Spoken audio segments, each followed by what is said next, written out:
Okay, we'll be starting shortly. I think we do have quorum. So allow the clerks a few minutes to get their thoughts together.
Okay, good morning, everyone. I think we're ready to start. We do have quorum.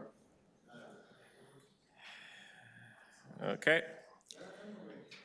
My name is Councilor Moyes. I am the chair of the Toronto and East York Community Council chair. We do have quorum. I'm now calling meeting 13 to order. Welcome, everyone. Today's meeting is being held by video conference and in person at City Hall in Committee Room 1. This meeting is also being live streamed online at youtube.com/Toronto City Council Live. Although we may be meeting different locations today, the Toronto and East York Community Council would like to acknowledge that the land we are meeting on is the traditional territories of many nations, including the Mississaugas of the Credit, the Anishinaabe, the Chippewa, the Haudenosaunee, and the Wendat people, and is now home to many diverse First Nations, Inuit, and Métis peoples. We also acknowledge that Toronto is covered by Treaty 13 with the Mississaugas of the Credit. As a Caribbean Canadian, I am committed to continually acting in solidarity with our African, Caribbean, and Black communities seeking freedom and reproductive justice in light of the history and ongoing legacy of slavery that continues to impact our communities across Canada. As part of this commitment, I would also like to acknowledge that not all people came to these lands as migrants and settlers. Specifically, I wish to acknowledge those of us who came here involuntarily, particularly those brought to these lands as a result of the transatlantic slave trade and slavery. In support of the City of Toronto's ongoing effort to confront anti-Black racism, I pay tribute to those ancestors of African, Caribbean, and Black origin and descent. If you are registered to speak at today's meeting, please listen for me to call your name.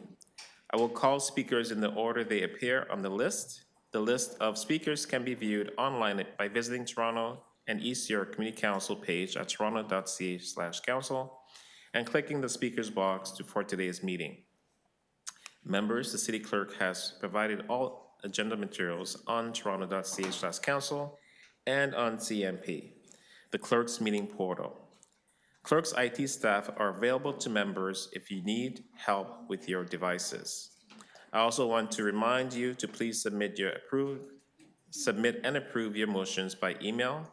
Staff are available at toicc@toronto.ca to help with motions. Are there any declarations of interest under the Municipal Conflict of Interest Act? If you do have an interest, please raise your hand or unmute your mic and indicate the item number and the nature of the interest.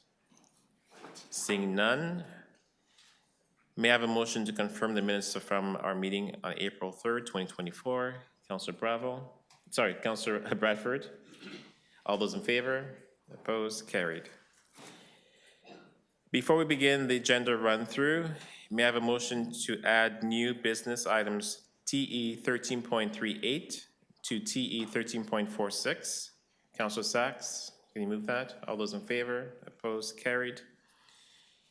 Items T 13.1 to T 13.19 are timed items, so we will begin the run through at item T 13.20.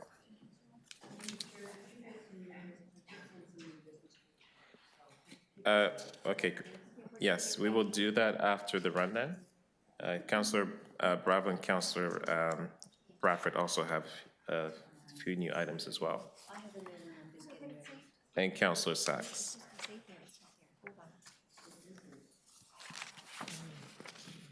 Is clerks okay if we continue?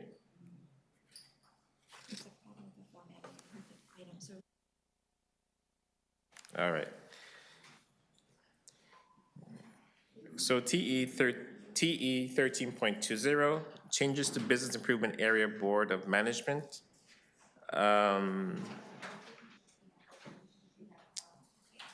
Sorry.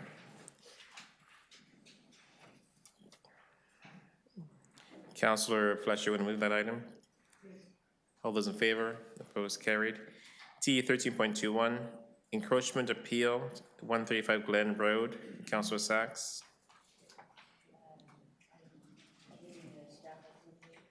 Okay, all those in favor? Opposed? Carried. Okay. Do we need to put that on the screen or okay? Okay. TE 13.22. Oh, hold on, too, but there's a supplementary report. You're moving this resident supplementary. So we, yes, we need to refer those. They're not revised. No. Motion.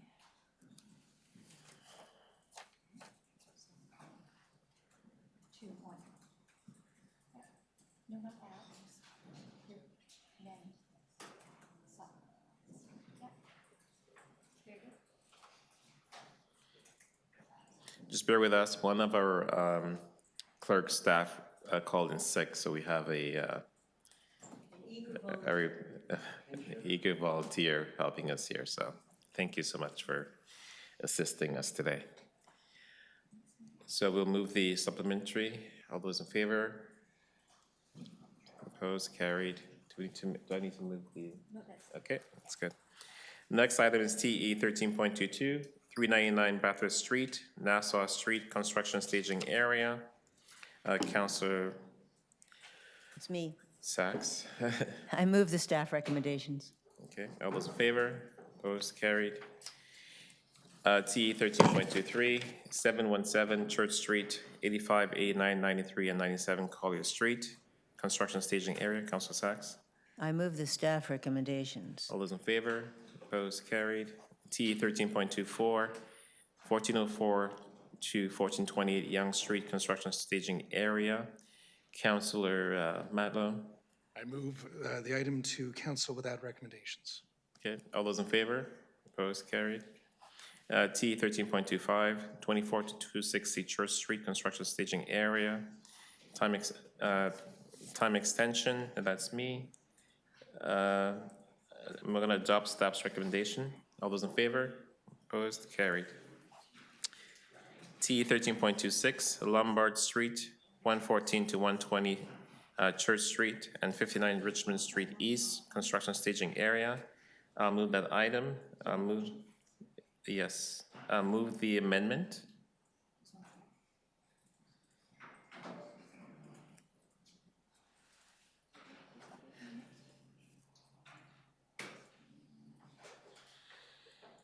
Okay, all those in favor of the amendment? Opposed? Carried.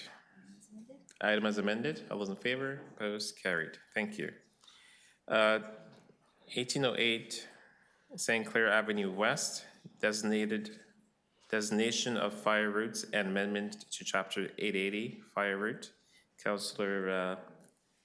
I'll move the staff recommendation, Chair. All those in favor? Opposed? Carried. T 13.28, update on the Ontario Line Joint Corridor Noise Barrier and Retaining Walls. Councillor Fletcher. I'll hold this. I think, do you believe we'll go into the after lunch, Mr. Chair, today? I'm hoping not. Oh, okay. Okay. All right, thank you. You want to hold this Somebody item? from Urban Design apparently will be here for those questions. Okay, well, I'll hold this item. T 13.29. Council Fletcher's holding that item. T 13.29, appointment to fill a vacancy on the Cecil Community Center Board of Management. Counselor Sacks. I move the staff recommendations. All those in favor? Opposed? Carried.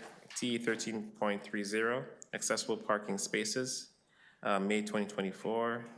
Counselor Matlow, you gonna move that item?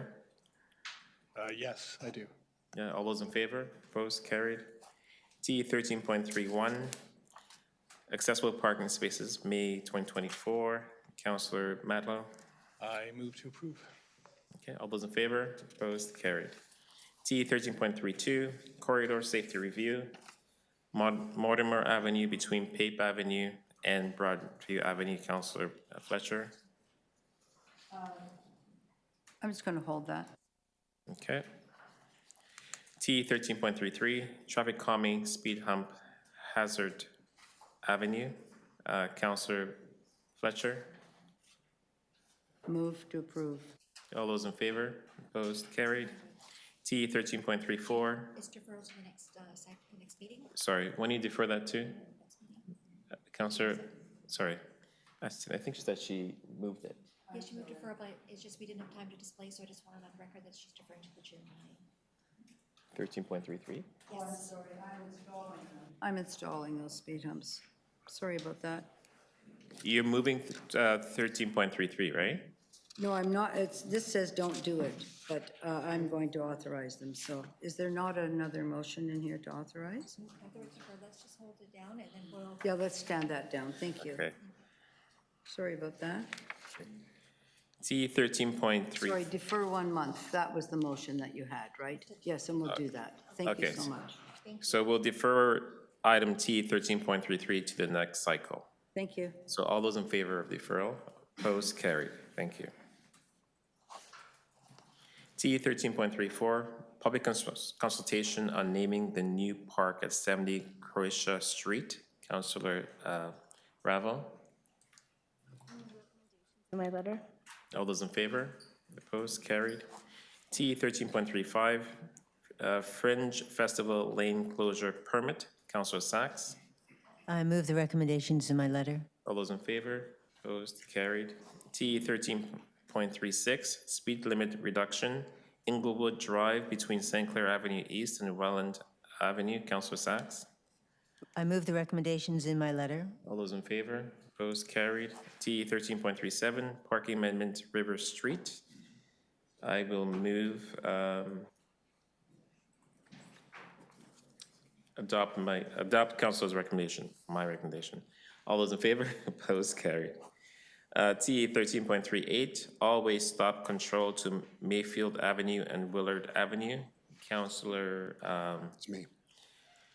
yes, Councilor Perks. I'll move the recommendations in my letter. Favor? Opposed? Carried. I'm still on vacation mode. I just got back. T 13.39, amend the existing stopping prohibition in effect at all times on the south side of Annette Street between 8.49 meters west of Evelyn Avenue and the 0.43 meters east of Hyde Park Avenue. Councilor Perks. I'll move the recommendations in my letter. All those in favor? Opposed? Carried. TE 13.40, reopening TE 9.5 to accessible loading zone Hounslow Heath Road. Councilor Bravo. I'll move the recommendations in my letter. Reopen first and then. Motion to reopen. All those in favor? Opposed? Carried. And now you want to, And I'd like to move the recommendations in my letter. all those in favor? Opposed? Carried. Thank you. TE 13.41, transit lane Lakeshore Boulevard West, west of Young Street. Councilor Malik is not here. Okay, I'll move the recommendation on her behalf. All those in favor? Opposed? Carried.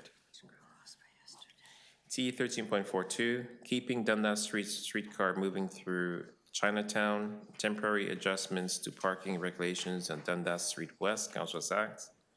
I move the recommendations in my letter. All those in favor? Opposed? Carried.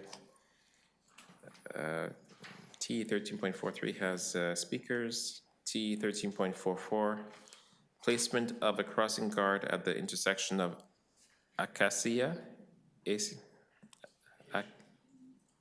how you pronounce that? Acacia. Acacia Road and Davisville Avenue. Councillor Matlow. I move the recommendations in my letter. All those in favor?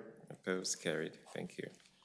T 13.45, parking amendments, William Burgess School Bus Loading Zone. Councillor, and Torrance Avenue. Councillor Fletcher. I move the recommendations in the letter, please. All those in favor? Opposed? Carried. T 13.46, parking amendments, Lyle Avenue. Councillor Bradford. Move the recommendations, please. Opposed? Carried. And that's the rundown, folks. Wow, fast. So we'll now add new business. We also have additional business. So Councillor Bravo, I understand you have a few new items. One second. So you have one item here. Yeah, speed bump installation, public laneway east of Brock Avenue between Lindsay Avenue and Murr Avenue. All those in favor of adding this item? Opposed? Carried. Okay. Just, Has two. okay. One sec. Can you just add them to my list? Thanks. Councilor Bradford has two. Okay. And Councilor Bradford, you have two items. Yes. Creating a community safety zone on Lakeshore Boulevard East. All those in favor of adding this item? Opposed? Carried. Could you just one sec, let her display so Sorry. I'm a little too fast for clerks. for technology. Okay, let's vote on this again. Add this item. All those in favor? Opposed? Carried. The second item is permit parking at Danforth Avenue and Dawes Road. Just one second. Yep. And we have the Councilor Fletcher new business item ready too.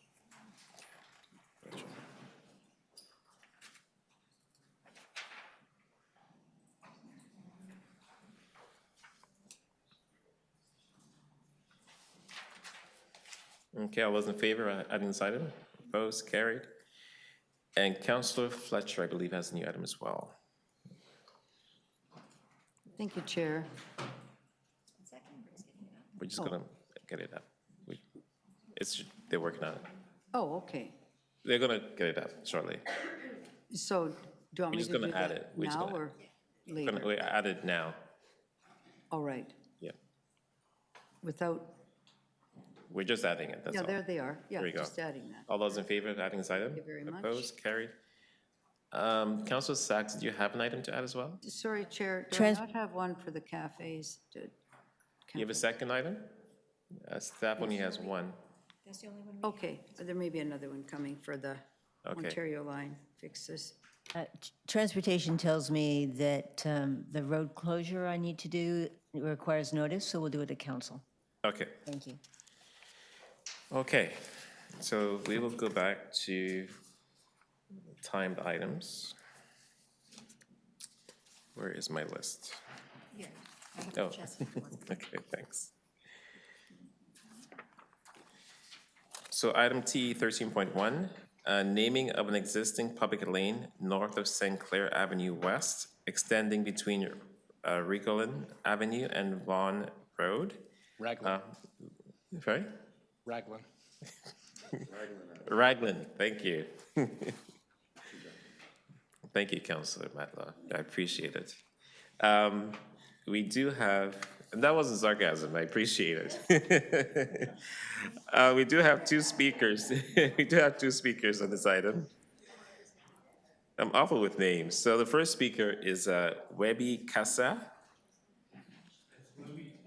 Sorry, Councilor Boyce, Ruby and Lester are under this item, but they should be for 13.7. It should be for 13.7, Yeah, there must have been some mistake in the registration. unless Lester Lewis is also for both- 13.7. Yeah, thank you. 1 second. Yep.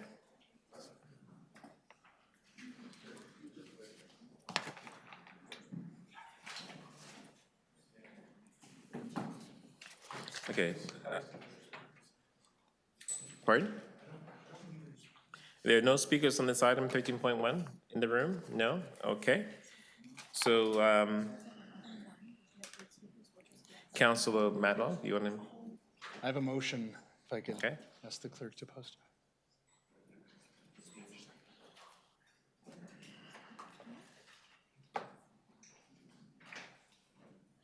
Okay. Thank you. All those in favor of this motion? Opposed? Carried. The next item is 13.2, 191 to 199 College Street. Please hold that down. You want to hold this item? Okay.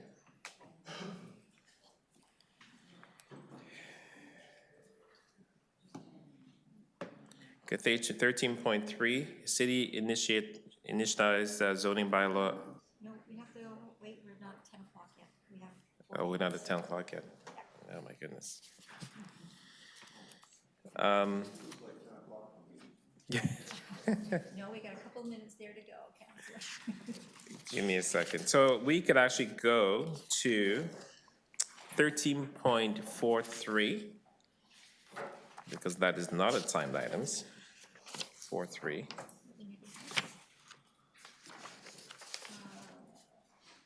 We have one speaker. Ann Spears, are you here? You want to speak to this item? Yep. Have a seat. 43. You have 5 minutes to depute to the committee. Okay. Go ahead. For some time now, when I've been out anywhere and speak to my friends after returning home, their first question is, did you get parked? I've been living in Zone 13K since June 22 when I rented a nearby apartment. There was no parking available in buildings, so before I signed my lease, I verified with the city that street parking was available. Since December 2023, there's been an increasing difficulty in finding any available parking in the zone. Several times I've been unable to park for up to 3 hours. Other times I've had to double park or hopefully circle the block for 15 minutes to a half an hour to wait for someone to leave. When there's nowhere to park, this is at best frustrating.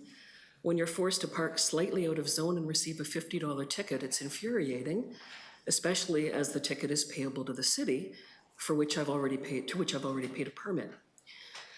After leaving several phone messages with my counselor's office and following up by email, which elicited no response, I came to City Hall in mid-April to try to speak directly with someone about the issue. I was able to speak with a staffer and as a result, several days later, received a reply to my email advising that the congestion in the zone was the result of the replacement of a stop sign with a traffic light in mid-December at Heath and Tweedsmuir and Lower Village Gate, resulting in an increase to the setback for the zone from 15 to 30 meters west of the intersection and a loss of several spaces. This initially seemed plausible, but I was concerned that there seemed to have been no planning to address the impact of the change on the zone and more recently to address it adequately. I learned only yesterday that the decision to install the light was made in June 22. The email that I received on April 18th from the councillor's office stated their intention to ask to waive the petition requirement to expand the zone into Tweedsmuir at this meeting, noting we will then be able to work with staff to find out how many spots can be added to resolve the issue. Why does the city not know how many spaces will be added to the zone as a result of this motion?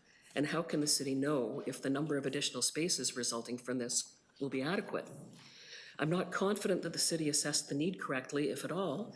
I have for several weeks now frequently called the city parking department to inquire as to whether new permits could be purchased, and until yesterday, the answer was always yes. They've now finally stopped selling new permits for the zone. I believe it's been oversubscribed.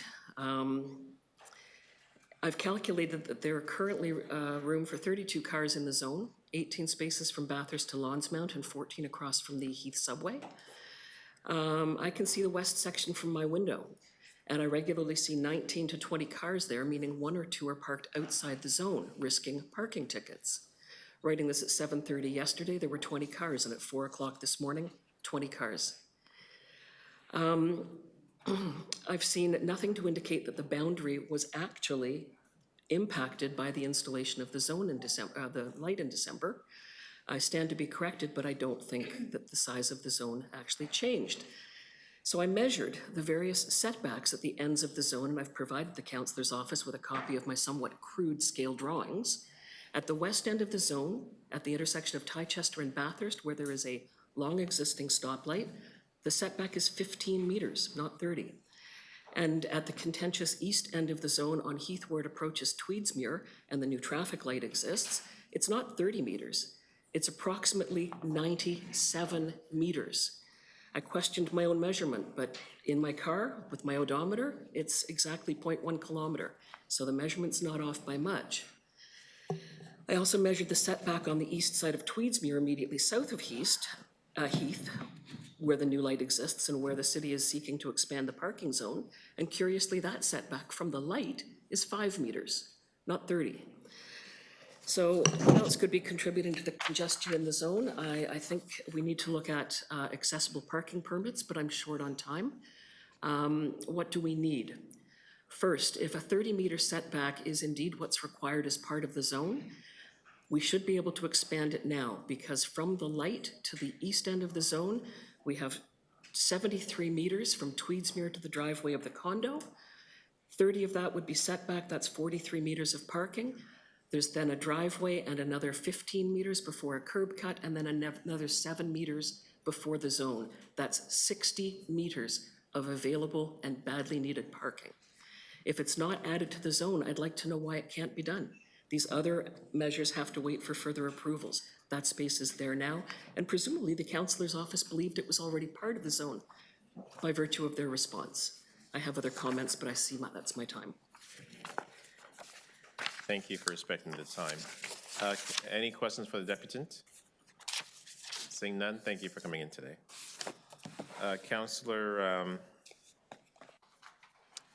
sorry. It's 43. Councillor Matlow? Okay.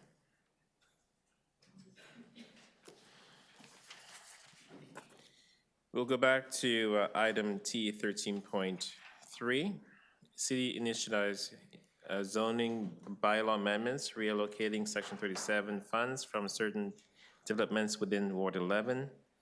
Councillor Sachs. I think there are deputants. I don't see any on my list. No? Okay, well, Sorry, 13.3. No, there are no deputants. okay, well, if there are no deputants, I have a motion with an amendment. Okay. Yeah, 13.3.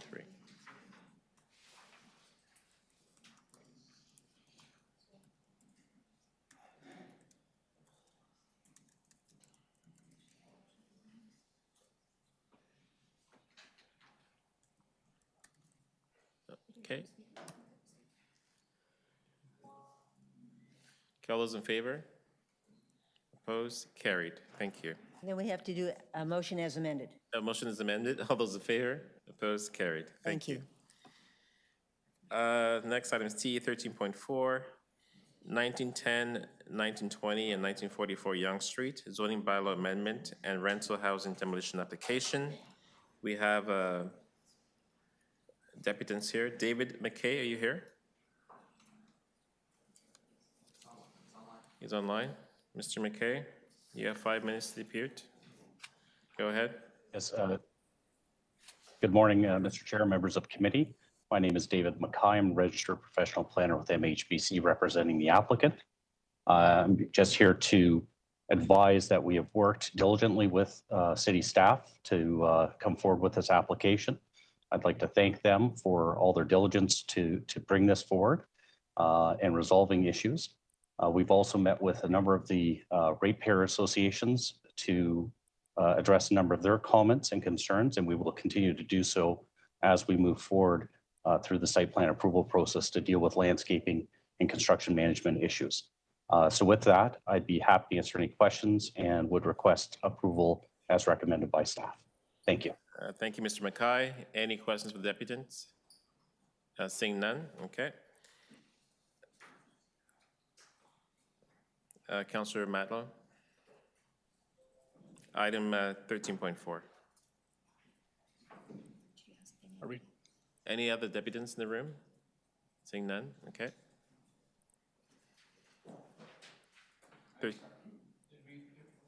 You going back to 43?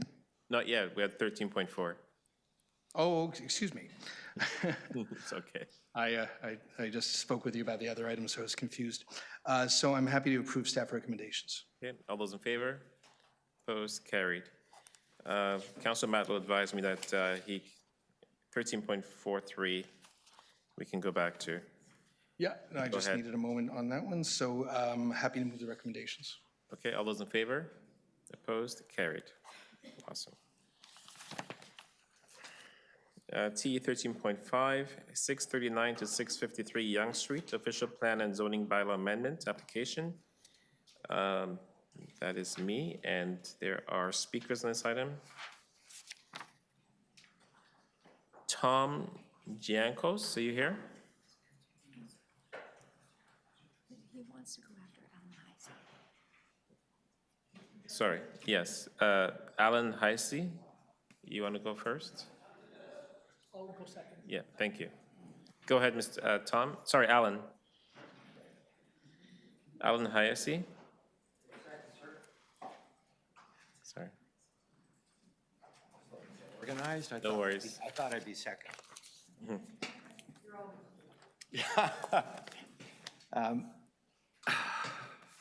And can I use this overhead? Yes, you may. Staff can assist. Can you? Okay, it's ready. Okay, so I'll be talking about that. You have 5 minutes to depute. Go ahead. All right, so my name is Alan Heisey, Heisey. I am the lawyer for the numbered company that is the owner of 10 to 12 Isabella. That company is owned by 3 individuals, one of whom is sitting beside me, Mr. Michael Henry. And they've owned this property for, I think, 35 years, and they've operated the Artful Dodger pub for 40 years, 40 plus years. And this is their major retirement asset. And it has an existing listed heritage building on it, which is given recognition by the city in the Heritage Register, but doesn't seem to be mentioned in the staff report. And I have, my basic submissions are as follows. The lot, the development lot is either too small or the proposal is too big. And my client is in this situation where the law appears to be changing. I had expected up until the middle of April that my client would have the right to go to the Ontario Land Tribunal and have a debate in detail with expert witnesses about what should happen on these properties and how they should respect or not each other. And I've now learned that the provincial government, in one of the many changes to the planning legislation, is going to make third-party appeals impossible and dismiss them retroactively, which is outrageous. So I'm going to be asking you today to make no decision on this application, in spite of the positive staff report. You have 3 expert reports from my client's retained experts, one of whom I had to retain late in the day because I didn't know this legislation was coming, and allow the issues that have been raised by these reports to be debated in detail, because I can't do it in 5 minutes. The hearing that I would have in front of the Ontario Land Tribunal would be 2 weeks. There would be 2 or 3 urban designers, there would be 2 or 3 urban planners, there would be heritage witnesses, my client would testify, probably Kingset would call a land economist, I don't know who would be called, but I can tell you, I can't deal with it in this forum. So what I've attempted to do is front load all of the reports, not the final reports, but enough evidence to show you that there's a doubt as to whether you should accept staff recommendation. I'm not asking you to refuse it because you have a positive staff recommendation. I'm asking you to take a neutral position so that the owner is able to appeal a non-decision and the provincial government does not cut the public out. So it's a statement by you that the public should not be cut out. And we have a proposal, the urban design report. I hope everybody's read the reports, but I know there's 40 pages of my letter and the attached reports. This shows an idea for an alternative layout of the tower with allowing for some setbacks that might allow for future redevelopment of my client's site with a mid-rise of 15 stories. And I can tell you, I've done a lot of hearings on mid-rises, and I had a hearing on Queen Street where a 19-story tower was treated as a mid-rise. And so if I can read to you the conclusions, I don't know how much time I've got left. I don't see the clock. You have just 2 minutes. Thank you. A minute and a half, sorry. Thanks, it's fine. I've been in this room a lot, but I've forgotten. So the planning conclusions, if you go to page 2 of the letter, the proposal essentially is premature. It fails to consider context of the site's relationship to surrounding properties. It does not meet, pardon me, the policies of Toronto's tall building guidelines. The proposal severely limits the ability of the property at 1012 Isabella to develop in accordance with the policies of the official plan. And essentially, this is a beggar thy neighbor application, because my client's property will be frozen in time, and you'll have intensification on one property, but not on two. The heritage qualities of 10 to 12 Isabella are not considered or discussed. That's my client's property. And it's my client's planner's position that this proposal and the conditions do not address the policies required to provide affordable housing. And finally, as evidence of it's too much for too small a site, even in the staff report at page 11, there is 3.88 per square meters of amenity space required under the zoning bylaw. There's only 2.80 meters of amenity space provided per unit on this application. That's evidence that it's too much. And those are my submissions and the 5 minutes that I'm allotted. Yes, thank you. Any questions for this deputies? Go ahead, Councillor Perks. Thank you, Mr. Heisey. I appreciate and share your concern about the proposed new provincial legislation that would take away third-party appeals. It hasn't yet been implemented or approved. I'm wondering, though, you made a claim that by taking no decision, we create a space for you to present evidence somewhere. I don't understand how that would be. Okay, so a non-decision, an applicant can make an appeal of a non-decision, just as they could of a negative decision, and then my client would be able to be a party to that hearing. That would be a third party. No, it's not a third-party appeal. You're a third party. You're a third party, not a third-party appeal. It's someone else's appeal. That's how I understand the legislation will work.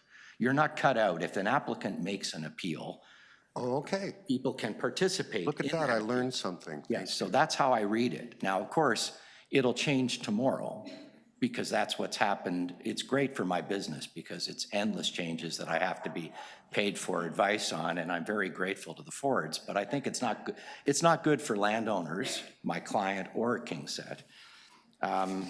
So no, so yes, we have the right to access that process, but we don't have the right to appeal an approval. Well, no, to be clear, that's not yet in law. Correct. Well, you may not.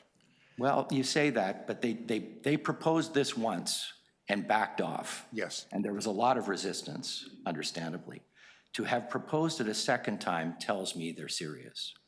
I'd be very doubtful if they don't follow through. Well, I'm not in the habit of trying to guess when Mr. Ford is serious, but thank you. But that's the only way that I have an opportunity to be heard under the current circumstances we know. Okay, thank you. I have one question, though. Before we get to TYCC, this meeting today, there was a public meeting on this item, was there not? I wasn't involved until later. Sorry, I wasn't involved until later in the day. And quite frankly, I'm dealing with clients who are not sophisticated, and they're pub owners. And we only had our urban design materials done actually a week ago. That's when it was finalized, and I retained the gentleman in the middle of the month of April. It's very difficult. It's very difficult for non-developer clients to obtain experts who are willing to assist in analyzing someone else's development. Okay. But this is not new. This has been, ongoing for some time. It may be, sir, but I'm here today. You've got evidence you didn't have before. And I thought until April that if things went against my clients here, that I would have written a letter and appeared like I have today. But it would have been a different letter. I've had to front load the hearing expense that would normally have been incurred later. Okay, thank you. Those are my questions. Any further questions? Seeing none. The next person to speak on this item is Tom Giancos. Tom, you have 5 minutes. Sure, no worries.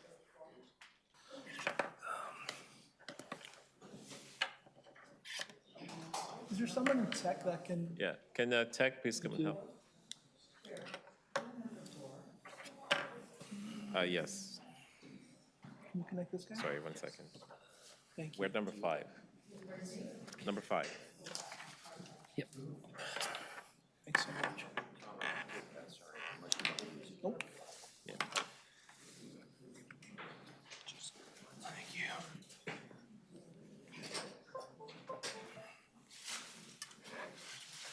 you. Okay, go ahead, you have 5 minutes. Thank you, Councillor. I want to start by saying that we've been involved in this process for a year and a half, and we've worked diligently with city staff and with all of the residents associations. What you see is not one single resident association has showed up in opposition because they have been involved in the process from day one. I also want to note that Mr. Heisey or his client have never attended any public meeting, have never reached out to us. We have had conversations and have tried to reach out to Mr. Heisey's clients over the course of probably a decade to communicate that we were purchasing land in the area. We've owned land in the area for about 15 years, and we wanted to talk to them about what we were doing. And the answer was there's no interest, and the response also was if there is an interest in doing something, it's going to be a monetary exchange. There was never any planning merits ever brought up to us by Mr. Heisey or his client until last week.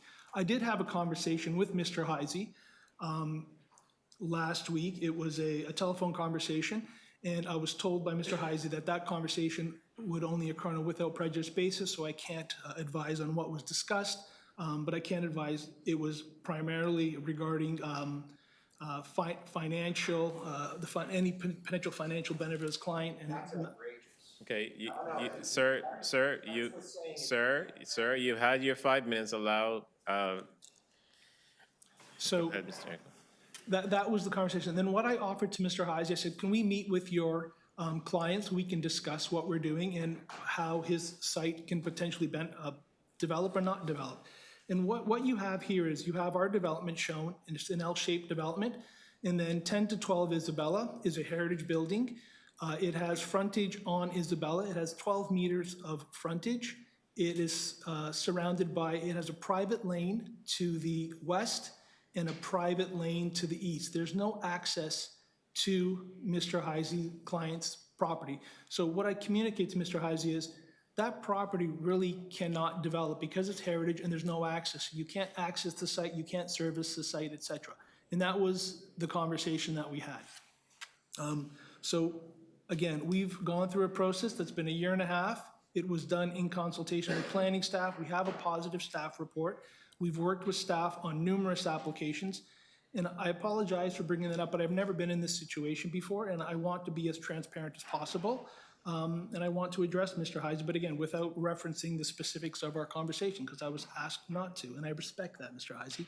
But again, I would ask Community Council to support planning staff. I want to thank planning staff, Oren Tamir, Abe, and Alex for working on this file. And I also want to thank James Parak, who really challenged us to come up with a beautiful building that maintained all of the heritage on site. And again, I would ask for this council support, and I'm happy to answer any questions if there are any. Okay, thank you. Any questions for the Deputy? Councilor Fletcher, go ahead. I'll just ask one I always ask. How much affordable housing have you put in this building? On this site, Councillor, there's no affordable housing. There's never an affordable housing in any sites. Would you agree? We do have affordable housing on our sites, previous approvals that were secured through Section 37. With the new legislation, there is no affordable housing on any sites that we've developed that have come after the CBC, but I always answer the question that we do have an affordable housing fund. We have broken ground on one site where we're building purpose-built affordable rental. Some of the members of this council were actually at that grand opening, and we do have 2 other sites that we're working with Create TO on to build affordable housing. But again, on this site, there is So no. you got it, you won the RFP for some affordable housing. We're is that working correct? on 2. One is at 705 Ward, and the other one is on Lawrence Avenue. So on those ones, because you bid on a Housing Now site for 30% affordable, so you're able to meet that. But on your own applications, you choose not to put any affordable or work with the city. What we find with affordable housing is in order for that to be delivered in a viable manner, you need a scale. And those projects that with Create TO or our site at Valhalla Village where we're building 270 affordable units, that scale is achieved by securing CMHC financing and then open door program. You combine all of that with the GST, the HST rebates, and when you have a scale, that's when you can apply for CMHC financing. So we find those sites allow us to deliver affordable housing because of the scale. We find sites like this where you would deliver 4 or 5 units, you can't find, it's very difficult to finance those. So that's why we've created a fund and we're focusing our efforts on delivering affordable housing, but in a larger format, Councillor. So you won't be using any of your fund on the Housing Now site? We are working with the city on 2 sites right now, Councillor. Those are still. So you're using your fund on the Housing Now site? We may. We may. Is that in the RFP? Did you disclose that? I don't have the details of the RFP. We have another group that deals with our affordable housing program. I would be happy to offer a meeting with our affordable housing group and yourself, and they can walk you through everything that we're doing. I'm ignorant to the dynamics of exactly what they're doing. Okay, then my last question is the city's position that we don't want a smaller number of units, like 10 units in a large building? Is that the city's position or yours?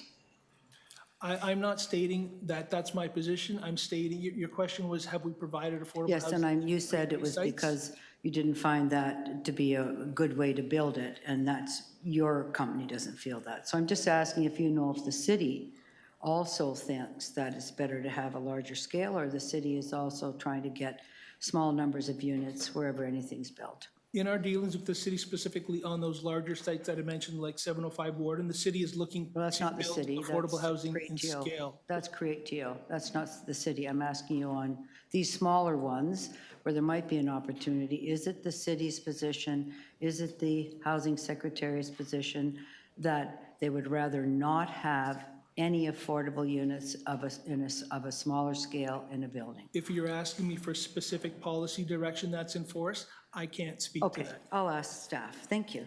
You're welcome.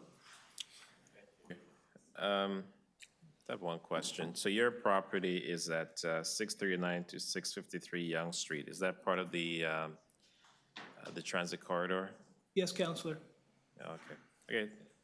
And these are apartments or condos going up? We don't know right now. We develop condos and we also develop purpose-built rental as well. But at this point in time, we're entitling the lands, but we don't know what the tenure will be. Okay. But we're finding that the rental market is actually coming back with the GST and HST rebates, and hopefully some of the new provincial legislation and the federal government's new budget will spawn some rental housing, because we do operate in that market. Okay. Thank you. Those are my questions. Okay. There are no other speakers on the side? I just have to comment on the affordable housing piece, because I do know that the city, in any building that might be 9, 10, 11, 12 stories, we're always looking for a number of units to be managed, a number of affordable units. And as we recall, with the inclusionary zoning currently, which is still being held up, imagine that at the province, I think we were at 2%, and that was to start many years ago, which is a very low number of units that's going to be required. So I just think that the industry and those representing it really need to know that it would be the city's interest to include and work with any developer to find a way to add affordable units in their development and then come to say we tried, but it couldn't happen, rather than we don't do that. So that's, I really feel very strongly about that, Mr. Chair, and that's why I pursued that line of questioning. Thank you. Thank you, Councilor Fletcher.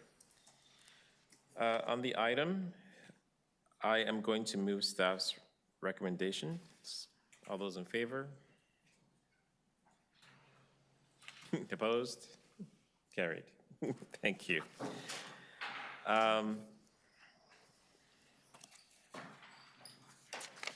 next item is C 13.6. 1095 and 1111 Danforth Avenue zoning bylaw amendment application. Are there any speakers to this item?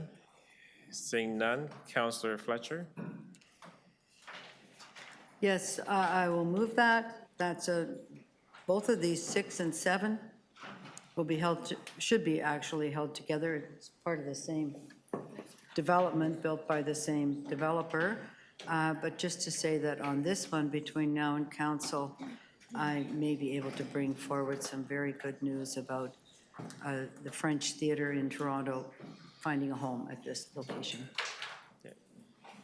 So you're moving, Yes. okay. Staff's recs, okay. All those in favor? Opposed? Carried. T 13.7, 1117 Danforth Avenue, zoning bylaw amendment and rental housing demolition application. We do have speakers in this item. Wabi Casa, you have 5 minutes. Wubi Casa.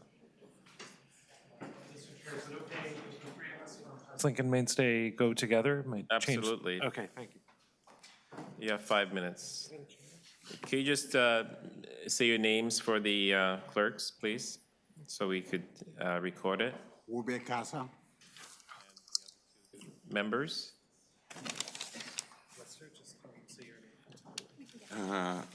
Lester Lewis. Thank you. Okay, you have 5 minutes. Go ahead. My name is Ube Casa. I was homeless once. I lived in a transitional housing and a city shelter. Then I got the opportunity to live in HouseLink. It was in 2002. I was privileged to call 1117 Danforth Avenue my home. There's a huge impact on my health that I can refrigerate one of my medications. HouseLink and Mainstay has a lot of community programs and member employment. I have been actively participating in cleaning, gardening, and community kitchen. These have impacted my health and stability. I get 101 and I get excellence 101 and group support. The change coming to 1117 Danforth Avenue is good news for people like me. The building is old, noisy, walking around, has no air conditioning, but the new building will be modern and bigger, more accommodating. It will have more supportive housing units, and it will also have more affordable housing units. I just moved out to a new building because 1117 Danforth is going to be redeveloped. I'm looking forward to moving back when it's ready, and thank you. I am a tenant of HouseLink Mainstay, came from Montreal, and I was homeless in Toronto. Then I was at Seton House Shelter for 10 months. I moved in HouseLink, 1117 Danforth Avenue in 2002 and lived there for 20 years. HouseLink Mainstay has made a difference in my life. Without them, I would still be on the street. I appreciate the organization offers program.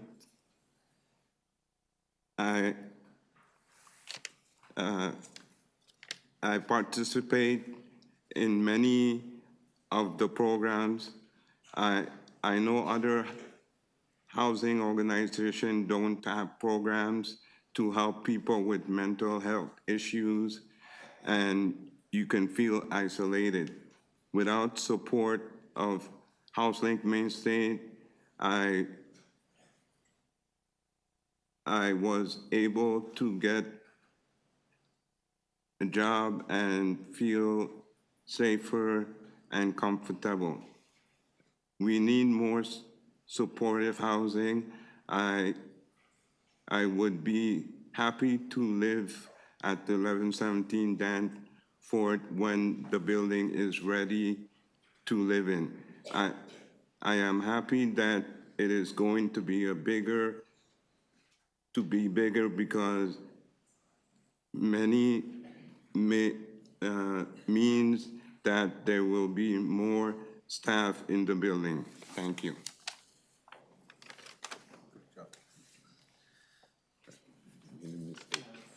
Good morning. My name is Gautam Mukherjee.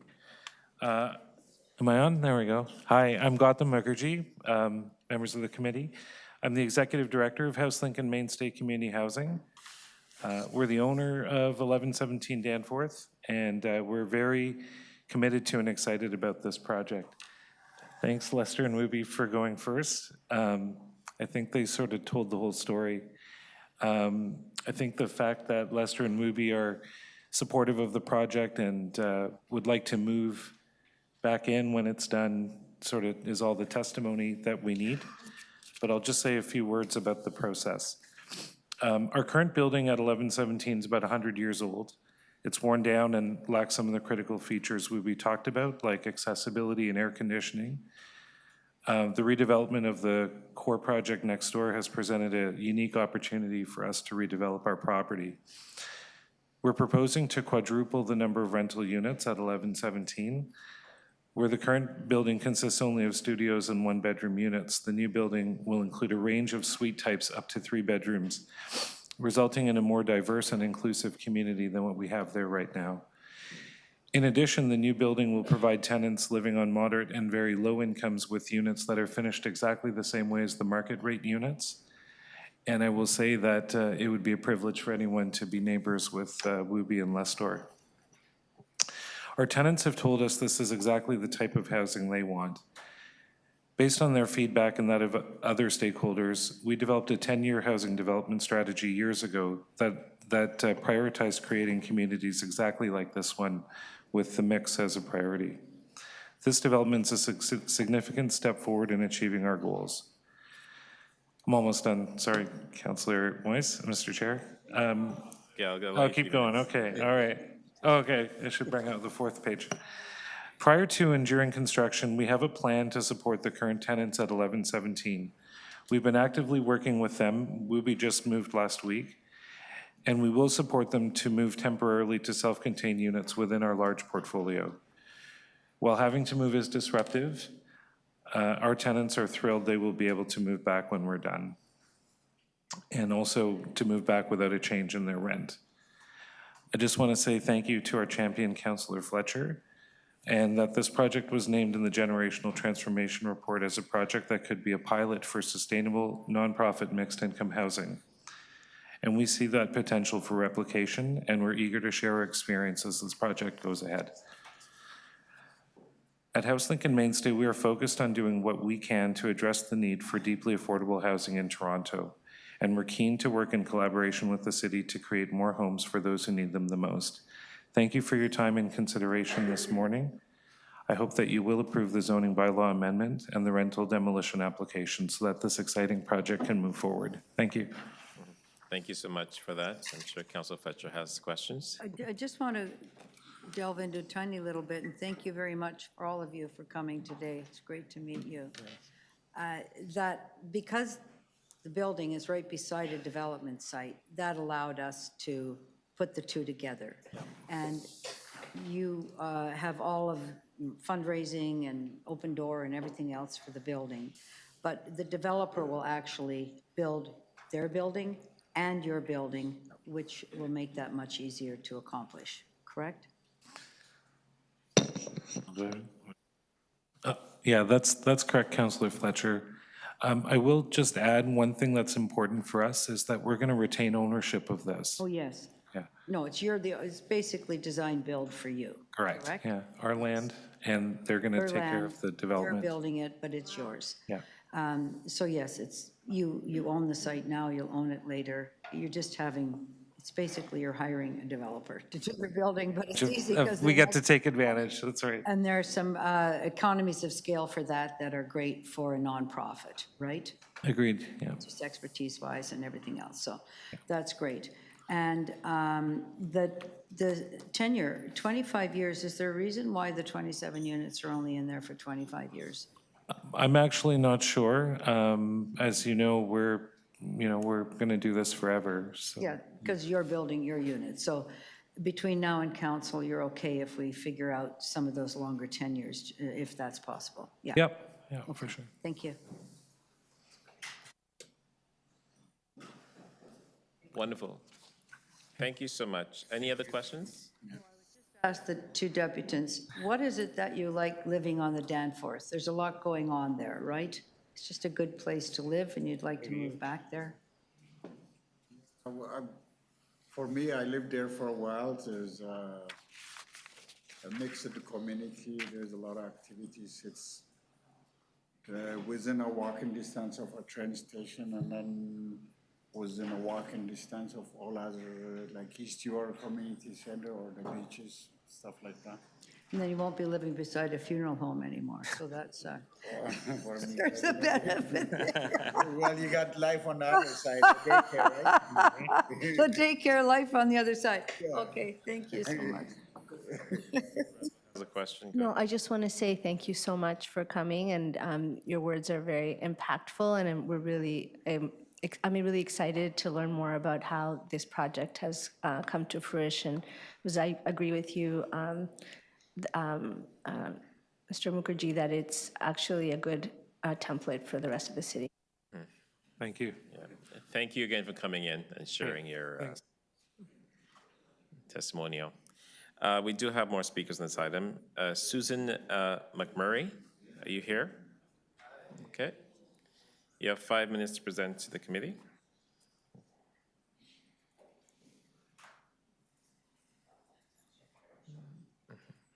Okay. Now? Yep, Okay. go ahead. My name is Susan McMurray. I live near 1117 Danforth Avenue, so it's in our neighborhood. And I'm honored to follow these gentlemen and to call them neighbors. A bit of background. I'm a founding member of the Pocket Community Association, which includes 1117 Danforth. And I was chair of the PCA, as we call it, for 5 years. I was also chair for a number of years at Eastview Neighborhood Community Center, which is an AOC, an Association of Community Centers, which is nearby, and which serves local residents, and particularly those from more challenged communities.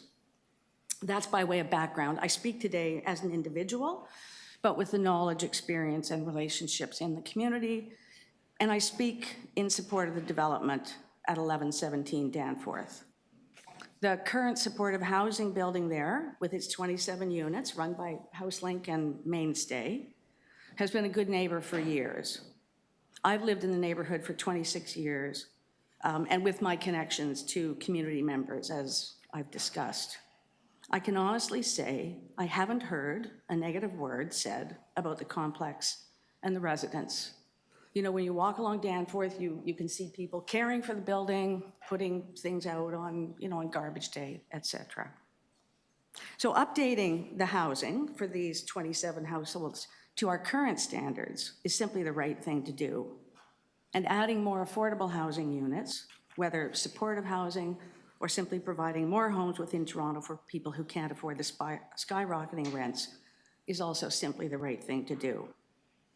So there was a public meeting at the end of March, I think it was, about this potential redevelopment. We have a Facebook group in our neighborhood. I've sort of been watching it. You have discussions with people. There was some discussion about the redevelopment. Nothing of significance about it, either in scope or volume. You know, some people worried a little bit about shadows, some people worried a little bit about parking, but those questions were subsequently addressed. And there was support for the project. But it's sort of like a low-level kind of thing. People are not like getting themselves excited and worried about it. At the meeting itself, there were several supportive voices, and in fact, I don't recall hearing any concerns or criticism of the project. Since the meeting, I looked over our Facebook page again, or group, last night, the night before, reached out to some others in the community. Again, there seem to be no concerns, and there is support for the idea of affordable housing and for the continuation of supportive housing in the neighborhood. So again, I'm not speaking on behalf of the community, but I'm speaking with, as I said, those relationships and the sort of the access to people and what they're talking about. So supportive housing, updated, is a great objective. More affordable, truly affordable housing is a great objective. I will say that another feature that those of us in the community who work on climate action are really supportive of are the plans for the geothermal HVAC systems. The Pocket Community Association has a project called the Pocket Change Project, which is working hard to help Toronto homes play their role in getting the city to net zero by getting homes off gas. So the approach being taken by 1117 Danforth is to be applauded for taking these steps to keep off gas. This is the kind of density we need. I stand in support of this project. Thank you. Thank you so much. Any questions for the deputant? Seeing none, thank you for coming in today. The next speaker is Andre Robichaud. Are you here? You have 5 minutes to speak to the committee. Go ahead. Thank you, Councillor. Thank you, Community Council, for this opportunity to speak. My name is Andre Robichaud. I'm with Core Development Group, the neighbors next door at 1111 Danforth. We are truly honored to be a part of this city building initiative that will enhance the sustainability of our urban fabric by providing a range of rental housing for Torontonians in low-carbon geothermal buildings. We also view ourselves as partners of the 1117 Danforth development, and that we are contributing our development management services to HouseLink and Mainstay, as well as providing access to our proposed loading bay at 1111 Danforth. Furthermore, we are also hoping to achieve efficiencies and cost savings, as mentioned earlier, by coordinating the construction of both projects simultaneously. In short, we are privileged to help facilitate the HouseLink and Mainstay development. Lastly, I want to thank city staff for their efforts on moving this forward. And in particular, I want to thank the councillor and her team for championing this amazing initiative. Thank you for your time. That's it. Thank you. Short and sweet. Any questions for the deputant? Seeing none? Wonderful. Daryl Patty, are you here? Okay, you have 5 minutes to. I'm just registered. I keep for support for the tenant from here. Thank you. And Mark Richardson. I like short and sweet.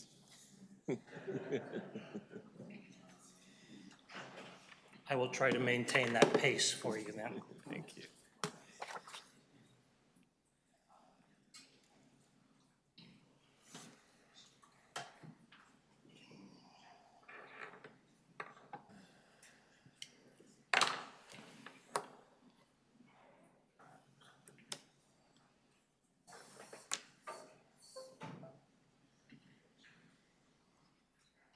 Okay. Okay, councillors.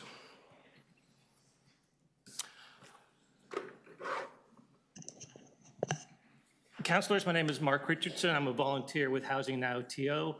We've been tracking affordable housing developments in the City of Toronto for the last 5+ years now.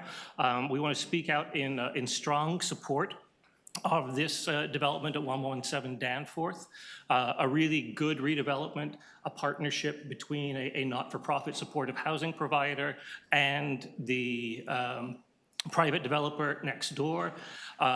This is what the site currently looks like, a couple of 100-year-old low-rise brick buildings that are now going to be redeveloped. They're in a very challenging location in that part of the Danforth. The subway line from the Danforth Greenwood Yards actually runs underground there, quite close to the surface, so it's a challenging site to build on. On this image, you can see in the red is the site for the mainstay parcel. In the orange is the adjacent parcel for the folks at Core.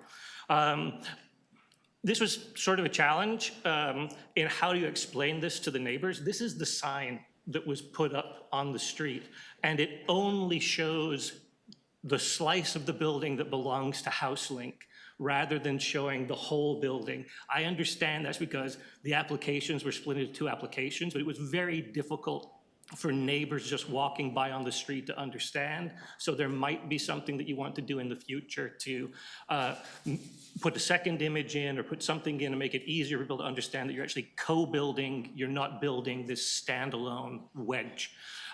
This is how it's going to look. We modified this slide a little bit to show you the height and density. You've got the folks on the Core side of the building, and then the HouseLink and Mainstay side. That little gray box down in the corner there is a daycare. Next to the daycare is an LCBO, so those are both government-owned parcels. It would be great to see you do something with those government-owned parcels as well, between the feds and between the city and the province.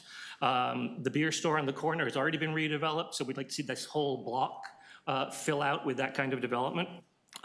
This site did blow through a lot of the recently passed Danforth guidelines, which I think topped out at about 8 stories for urban design in that neighborhood.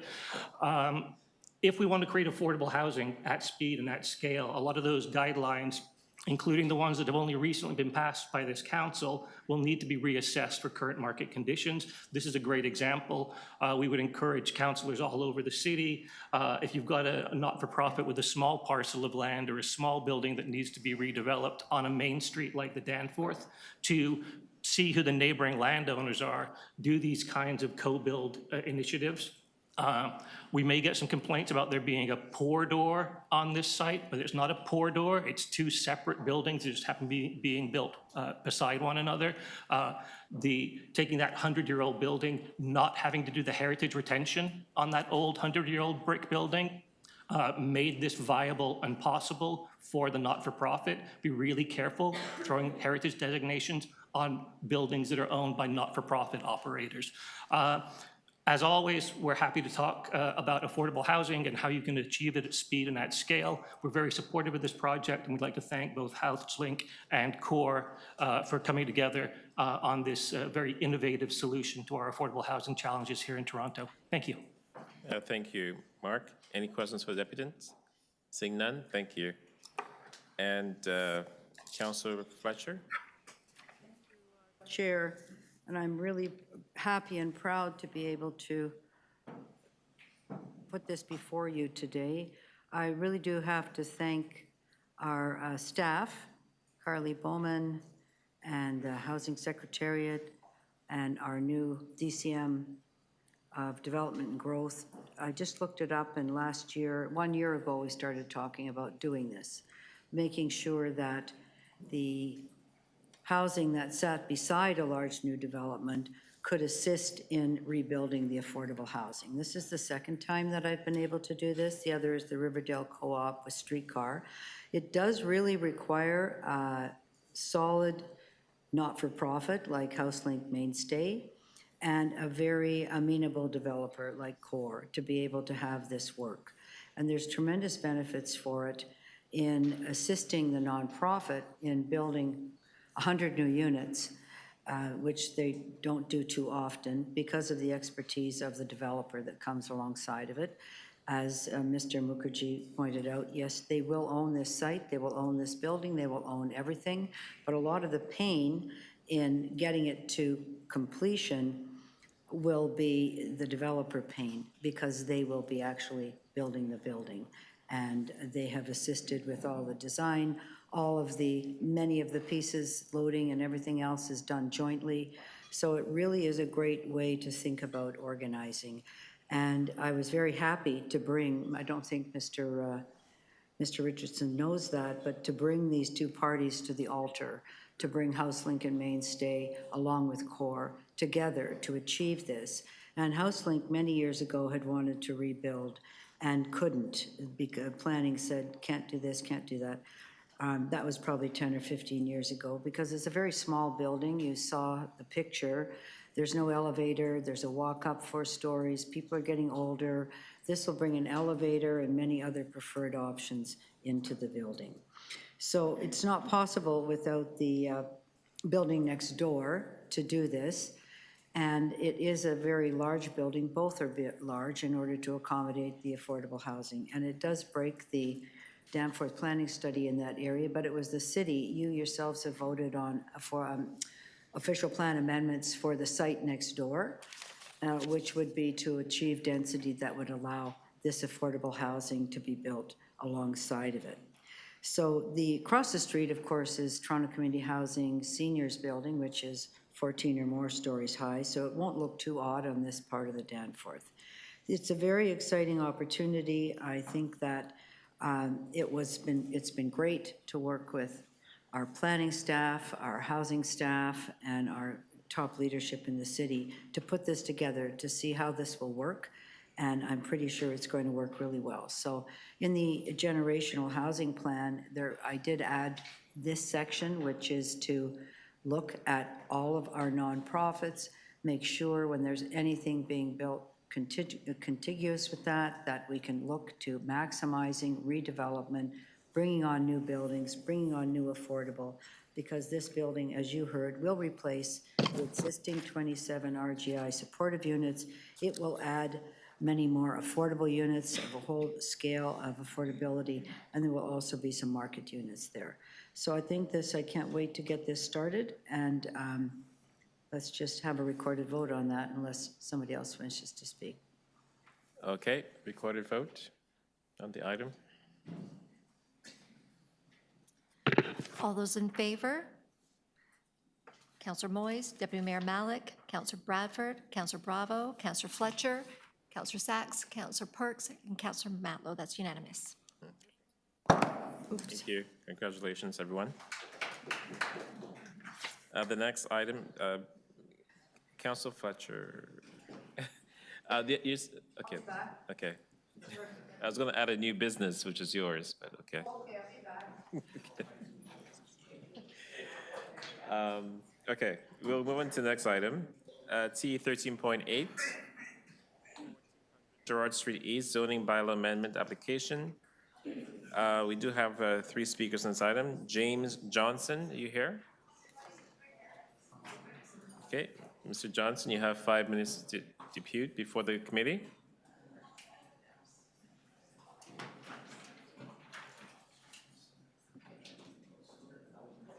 Mr. Johnson? Hello, can you hear me? Yes, we can.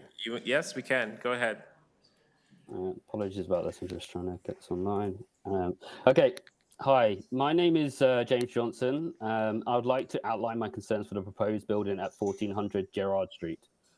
I reviewed the documents which were submitted by the developer, and as the owner and resident of a home that is diagonally southeast to the development at 124 Hiawatha Road, here are my concerns.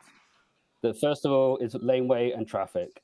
I've seen that the plan is to widen the laneway to allow for trucks to enter the construction site, but we believe with the physical size of the laneway, even with an expansion, will not be adequate enough to allow such movements while keeping the laneway functional.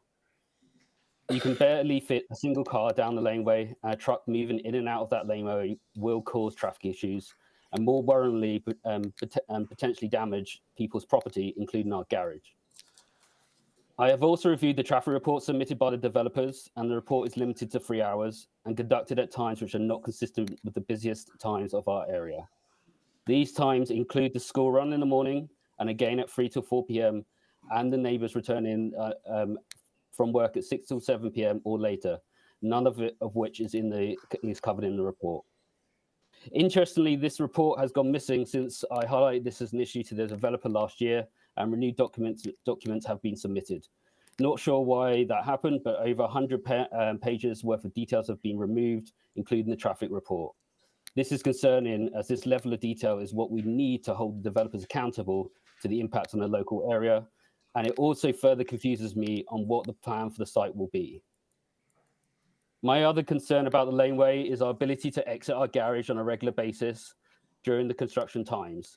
Can a developer ensure that our garage is not blocked? I highly doubt it. And battling with the construction crew on a consistent basis will be highly disruptive to our lives and will force us to make continuous complaints to authorities. Shadow and privacy.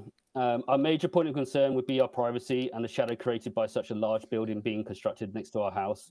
We currently have a good amount of sunshine for our garden and plants. And this building, according to the shadow report, will affect the amount of sunshine into our yard and ultimately affect our enjoyment of it. This encroachment will also make it impossible for us to have privacy, as the balconies will look straight into our garden. These 2 points will affect our property value and could result in us struggling to sell our home. Working from home. Both my partner and I work from home, and the construction noise, dust, and the possibility of power lines or internet cables being affected or damaged could impact our work. This disruption could result in our work and business being greatly affected during the construction. Does the developer have any contingency plans to fix this? Will we be compensated if we are forced to find an office for us to continue to run our business? All these questions. It's very hard. Sorry, someone's. Done. All these questions are concerning to us because result to us losing business or increasing our business costs, something which would drastically affect our lives. Lack of car parking spaces and reliance on public transport. We have also noticed that the plans for this building only have 2 spaces for cars. With the reliance of cars in Canada compared to other areas in the world, we cannot seriously believe that only 2 units will have cars at this location. With more and more strain being imposed on our transit system, and the very fact that outside Toronto, the transit system is below par and not very well connected, we cannot rely on the fact that tenants at this building will not be using cars. We believe that the plans to accommodate cars at this proposed building of this size needs to be revisited, and the parking scenarios need to be developed to deal with the influx of cars into this area from tenants or visitors arriving from after the construction. Removal of low-income families. The current proposal has no units dedicated to affordable housing. This is concerning as this would lead to the relocation of low-income families in the area as they are forced out due to higher rental costs, and could possibly encourage local shop owners to leave too, as shop rental costs become higher as well. Finally, the future development of the local area. Lastly, I'm concerned that the proposal will lead to future development as the rezoning comes into place. The building proposed will drastically increase the height of the building allowed in the area and will encourage the developers to build more buildings of this size. If you look at the plans for the building, it has no windows on the side. This is clearly intentional for future builds to be placed next to it and would mean further displacement of our neighbours and removal of shop owners, which give Little India its charm. I hope the council will take this into serious consideration, as this rezoning will be the beginning of more construction and would likely mean the end of an important and highly cultural area. Okay, thank you. Sorry, time's up. Any questions for any representative? Seeing none, thank you for coming in today. Roshni, are you here?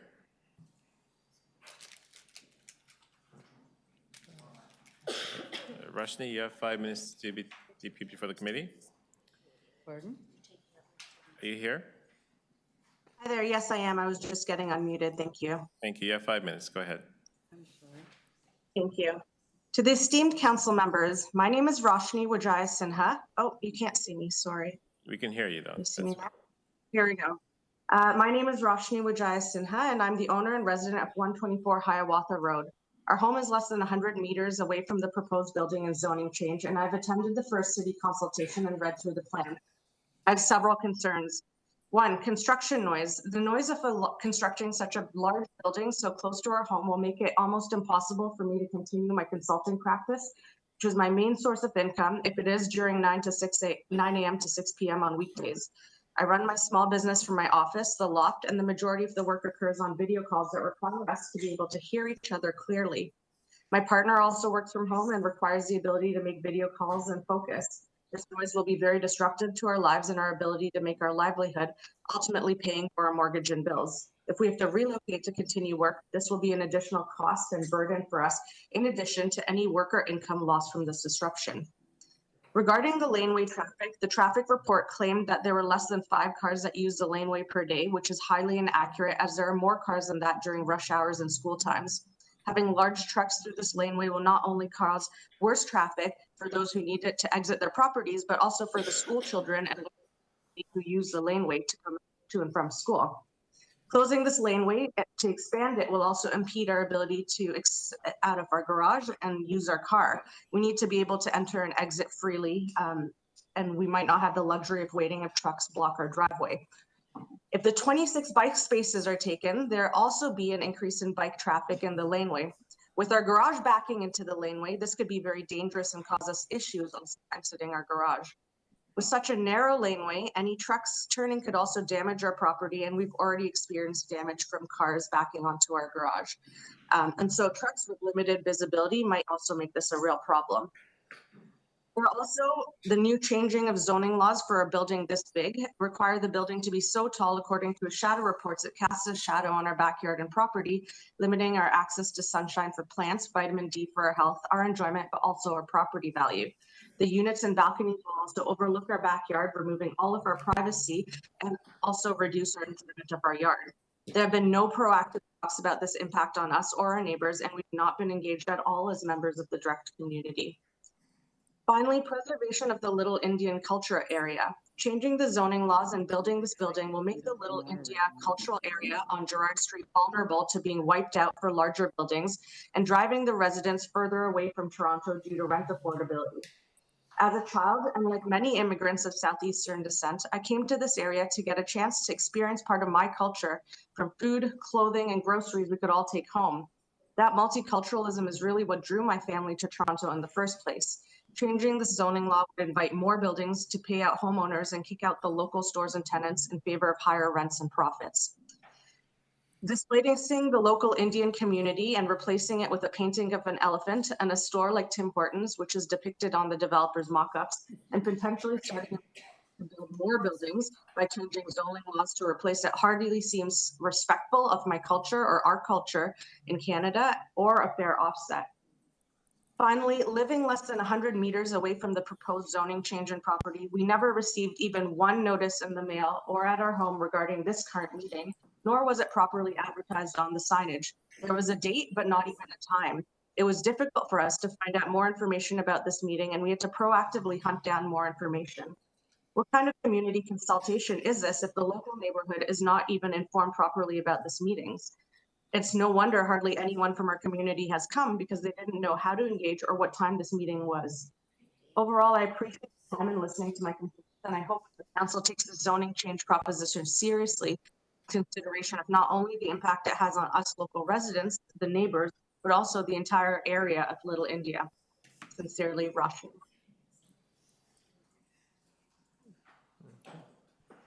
Okay. Are you wrapped up?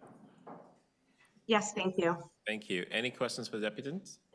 Seeing none, thank you for coming in today. The next person on the list is Mike Drawer. You have 5 minutes to depute before the committee. Go ahead. Can you hear me okay? Yeah, we can. Good morning. My name is Mike Drawer. I'm a land use planner and a partner at Bousfield. I'm here on behalf of the applicant. I'll make some quick remarks, and then I'm happy to answer any questions you may have. The proposal is for a new purpose-built rental building with 19 new rental units. Over half of those will be 2, 3, or 4 bedroom units.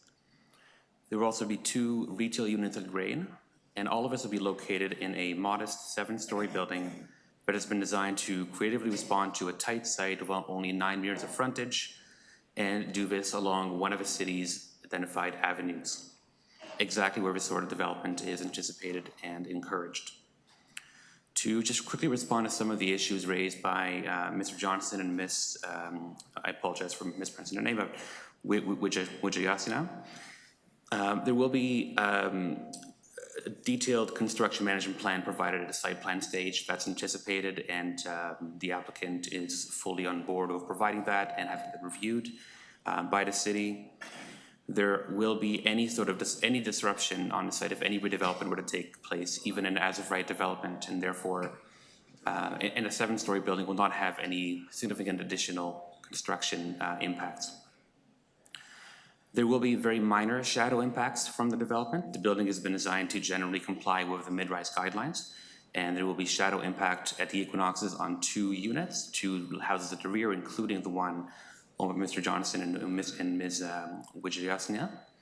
However, those impacts are limited to the equinoxes at only 1 or 2 times per day for less than an hour or 2, and will be very minimal with no impacts in June. The building is being stepped back in order to mitigate overlook impacts. And in terms of concerns about traffic in the lane, only 2 parking spaces are proposed. Both of them will be visitor parking with no residential parking, which implements the city's new direction on parking, eliminating parking minimums citywide. With that, I want to close by confirming that we are in support of the staff recommendations. And we want to thank planning staff and urban design staff, in particular Raymond Tung, Carly Bowman, and Juliana Azim in urban design, for providing us with insightful comments along the way and for ultimately resulting in what I think will be a great project and a great addition to the neighborhood. Thank you. Thank you. Any questions for the deputants? Councillor Fletcher? Yes, the shadow studies, were they done for all of the months? Are they posted somewhere, your shadow studies, or was it just the summer shadow studies? My recollection of, through the chair, my recollection is they're done for March 21st, September 21st, and June 21st, but I would have to double check.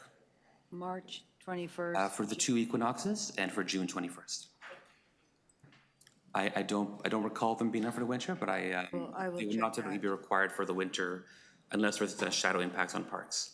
Yeah, and then how would you mitigate some of the issues that the deputant's speaking about, your construction issues, time of work, et cetera? Those are issues typically dealt with through the site plan process, and a construction management plan would be required as a submission material at that time. Councillors have been cut out of the site plan process by Doug Ford, right? Apologize, Councillor, I missed the question. I'm sorry, you're aware that councillors in this body has been cut out of the site plan process by the provincial legislation under the Ford government, correct? Yes, I am, through the chair. I would anticipate the staff would do a thorough review of the proposed construction management plan, though. So then I could add something on at the zoning stage. You'd be okay with that? I don't anticipate a concern. And is this a Perry Ellis development? Are you working on their behalf? Yes, I am. Did you do their development on the Danforth at the old, I don't know if you did their 7-Eleven site? Through the chair, that'd be the 975 Danforth? Correct. I did. You did that one. And so you're aware that after rezoning it, now they've put it up for sale and saying, now it's for sale, you can buy it or you can rezone it yourself. Are you aware of that? My understanding from speaking with my client is that they're looking for a partner as opposed to putting it up for sale. Well, not according to the sign. Have you seen the sign? I have seen the sign, but that's what I've been advised of my client. Sorry about that, Councillor. I'm aware of the sign on the site, but my understanding from speaking to my client is they are looking for a partner and are looking to continue to build that as a purpose-built rental building. And are you aware that if you phone the number that they basically are going to sell it to you rather than be a partner? I'm not aware of any specifics of that, no. You're not aware of that? No. Okay. So do you think people should be worried that with this developer that it would be approved and then put up for sale quickly? Through the chair, I would say that even in that unlikely case, the building would still meet all of the appropriate tests under the Planning Act and would be a good development I'd recommend approval for. Yes, but do you have any indication from your client that they are planning to build once the site plan is done? Through the chair, my expectation is that yes, they are going to build. Pardon me. My indication is that, or indications that I've been provided is yes, they are looking to build a development. Thank you. Okay, thank you. Any other speakers this item? Nope, okay, thank you. Thank you very much. Councilor Fletcher. I just have a question for staff now about the shadow study. Is it all 4 seasons or just the 3 that Mr. Dror had mentioned? Hello, this is Raymond Tung, the planner on the file, and through the chair, it was only done for the equinoxes as per the terms of reference. But he said he did do it for June 21st as well. Was that on their initiative rather than the requirement? It's a requirement to only do the equinoxes if there's no additional shadow impact on neighboring parks and open spaces, which in this case, there is none, so it's just the equinoxes. Right, but the deputant said they had done, did you hear the deputant say they'd also done June 21st? Their recent shadow study only has the equinoxes. Only the equinoxes? Yes. So what are my options in asking for the winter one? Through the chair, this is Carly Woolman, Director of Community Planning. Thank you, Councillor. Typically, the shadow study, as Raymond mentioned, is requested for spring and fall equinoxes. The conditions are generally more favorable in the summer when the sun is higher. I'll point to my colleagues in urban design to establish whether there is a precedent for requesting a winter shadow study. I'm not aware of those. Through the chair, as Mike Dorr mentioned, we ask for December shadow studies and special occasions for shadowing parks and open spaces. It's really hard to hear you. Could you get a little closer? Sorry. We generally ask for December shadow studies only for applications that would have impact on parks and open spaces. In December, the sun is lower in the sky, so all shadows are going to be much larger. I think the shadowing was one of the major issues that was brought up at the community consultation, was it not? As I recall. Through the chair, it was, but through our analysis of the submitted shadow studies and through the built form step backs, we were able to determine that the shadow impact could be mitigated and was otherwise negligible and could be accepted by city staff. All right, thank you. Okay. Councilor Fletcher.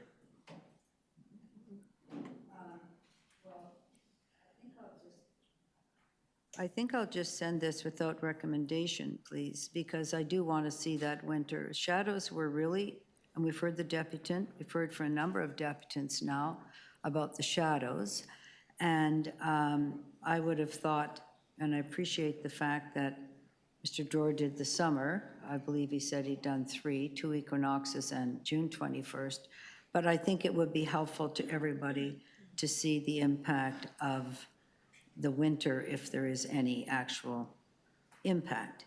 And when that's the #1 issue at a community consultation, I honestly think that that would be requested of the deputant, of the applicant, to please have a look at everything so you can show, yes, in the summer it's still full sun, here's the equinox is minimal, and here's winter, nothing. But I can't actually see that, so I am going to send that without recommendation to council, please. Thank you. Okay, so you're sending this to council without recommendation? That's correct. Okay, all those in favor? Opposed? Carried. Yeah, and councilors still have to raise their hand, because no one's voting.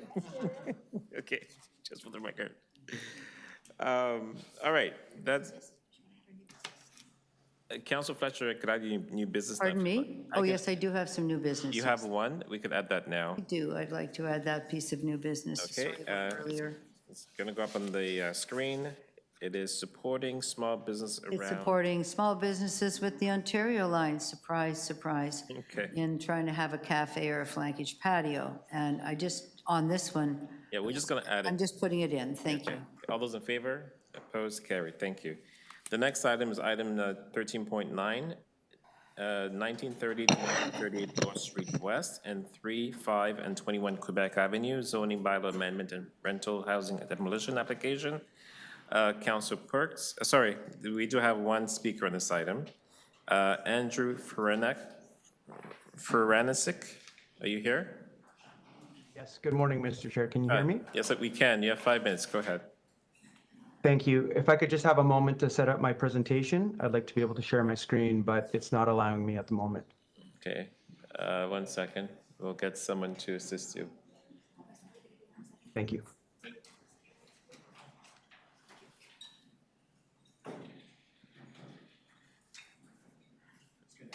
Okay, it should be okay now. Okay, just a moment. There we go. Thank you. Good morning again. I'm Andrew Franchik, principal of W&D. I'm here on behalf of Clifton Blake, who is the owner of 1930 to 1938 Bloor Street West and 3 to 21 Quebec Avenue. Clifton Blake is a company with a proven track record of building and managing rental housing, including buildings that you see here on your screen along Yonge Street, Eglinton West, and the Junction. The proposal that you're going to see in this presentation also represents a purpose-built rental apartment building adjacent to the High Park subway station, as you can see in this image here. The site contains 4 low-rise buildings with 12 existing rental units, all of which would be replaced within the new building. The context of the site includes many older and newer apartment buildings up to 35 stories that you can see in this image. So it's really part of a neighborhood that includes tall buildings. This is a height context map that shows some of the heights in the neighborhood and shows that there are a number of existing and proposed and recently approved buildings with a much greater scale than what's being proposed here. This is a site along the avenues where intensification is encouraged, and this council is absolutely supportive of that, I know.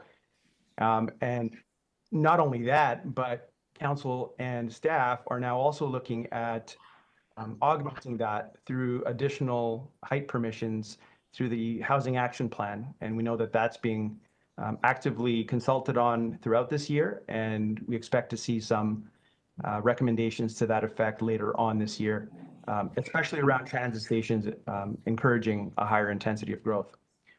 The site is designated apartment neighborhoods, and it's also part of a much, much larger apartment neighborhood that's to the north, and that includes all of the taller buildings that you saw in that earlier image. This is actually, as proposed at 17 stories, one of the lower buildings within this large apartment neighborhood. It's also part of an MTSA, being directly adjacent to the High Park subway station, and you can see that it's near the center of this MTSA. It's important to note as well that part of this MTSA actually extends into High Park, where of course no development can occur, and so that essentially means that areas north of Bloor Street will need to accommodate additional intensification to make up for that. This is another image of the MTSA, and you can see the other MTSAs that are to the east and west at Keele and Dundas Station, of course providing additional access to regional rail services, including Up Express and the GO station. To the project itself, it's proposed at 17 stories with 144 purpose-built rental apartment units. And it's really important to note near the middle of this chart here that most of these units, unlike many developments, are actually very large units of 2 to 3 bedrooms. It's actually 72% 2 and 3 bedroom units with about 14% 3 bedroom units. So that's a much higher proportion that's typically seen in applications that are brought to you. As noted, there will be 12 rental replacement units that would be included within this development. There's also ground floor retail that's proposed. And you can see that along Bloor Street. It would help to animate Bloor Street and provide an appropriate location for new retail employment that's right adjacent to the subway station and across from High Park. And the entrance is off of Quebec Avenue, as far north as possible, to provide as little impact as possible on the streetscape, and all the loading and the access would also be screened. The lobby entrance would be off of Quebec Avenue in the blue color. Just a little bit about the massing. So the height at 17 stories is something that's in scale with the surrounding apartment neighborhood. The design of the lower portion of the building at 4 stories along Bloor Street is intended to respond to the lower scale context, that the sort of older context along that portion of the street, And then the taller portion, up to 17 stories, is stepped in and set back. And it has a floor plate of approximately 850 square meters, so still relatively slender. It's sort of a hybrid between a mid-rise and a taller building form. And in our view, it does provide for an appropriate scale of growth within this area and in this apartment neighborhood.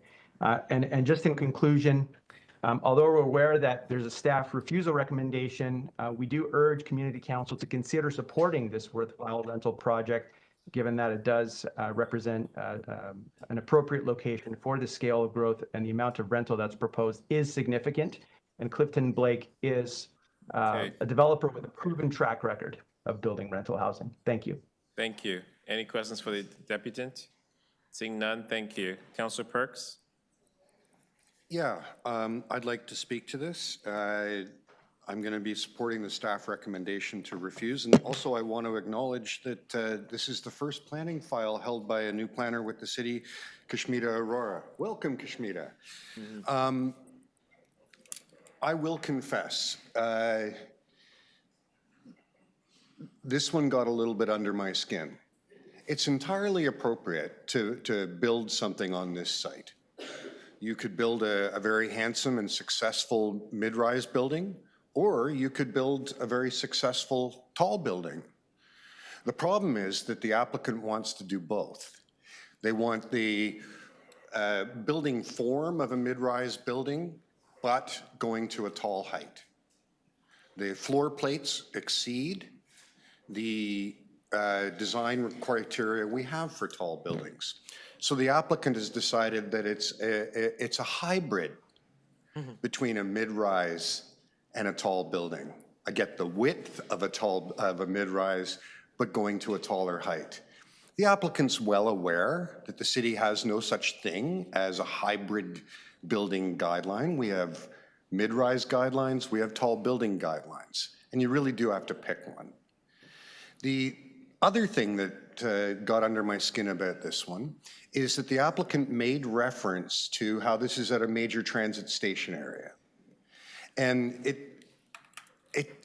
I've had this before. Applicants will say, well, it's a major transit station area and the province and the city has accepted additional density around transit stations. True. We submitted to the province recommendations on how to handle this major transit station area.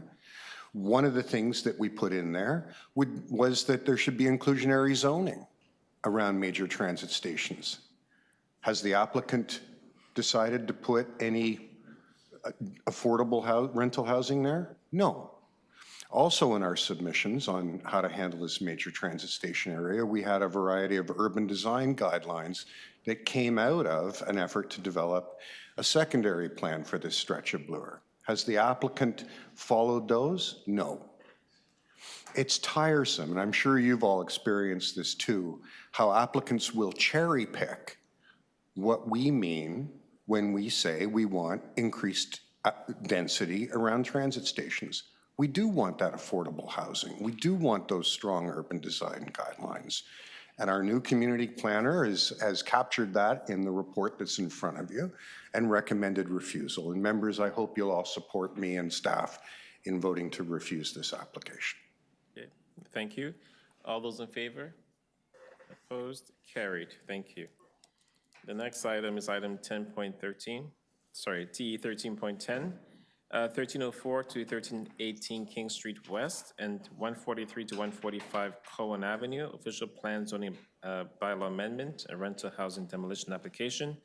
We do have 4 deputants in this item. Aaron Wotherspoon, are you here? Okay, you have 5 minutes to depute. Come on up. It's not the Price is Right, but it's not the Price is Right. Go ahead. Hello, can everyone hear me? This is on? Oh, I have to press, oh, okay. There you go. Now we're on, okay. Okay, well, thank you, Chair. Thank you to members of the Community Council for listening. My name is Erin Wotherspoon. I have been a resident of Parkdale for 8 years.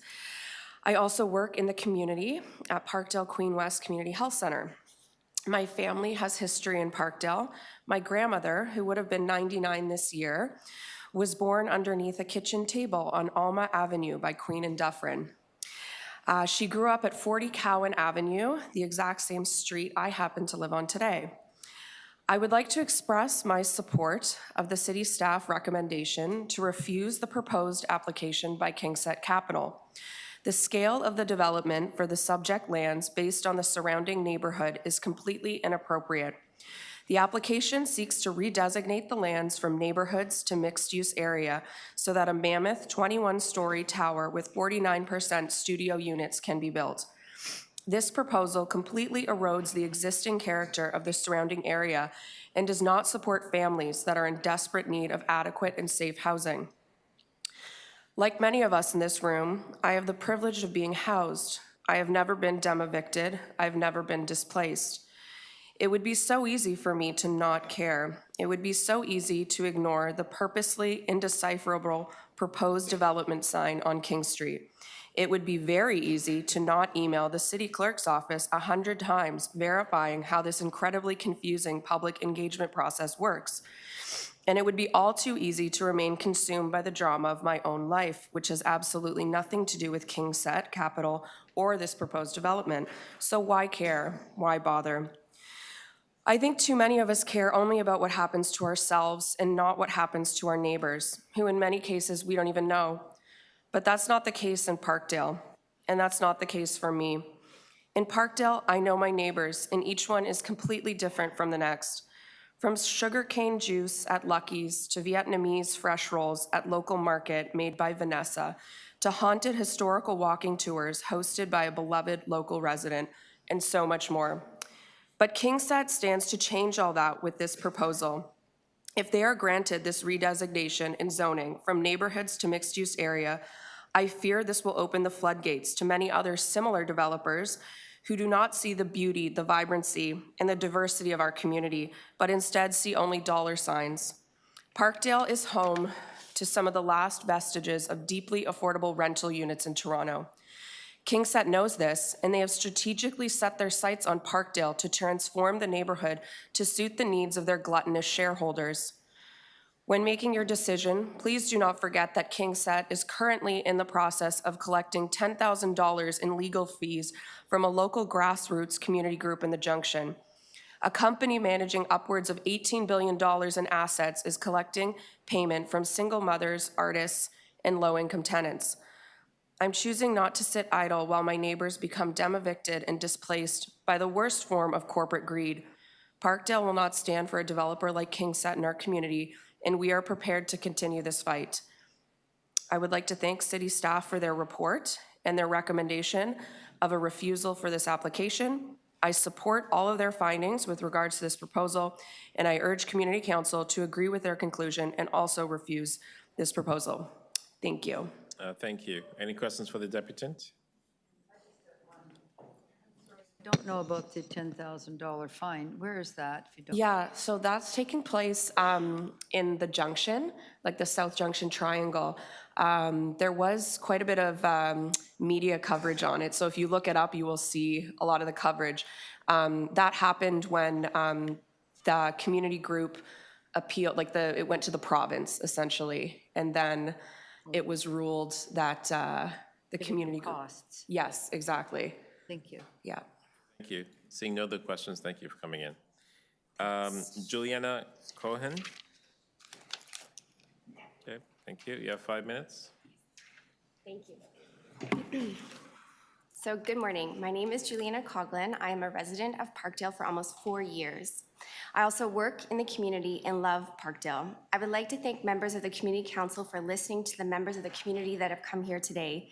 It is critical that a space like this is created for members to share their feedback and hopes for the community with elected officials. Like many of us here today, I would like to express my support of the city staff's recommendation to refuse the proposed application by KingSett Capital. I am here today to ask this council to follow city staff's recommendation and refuse this proposal as well.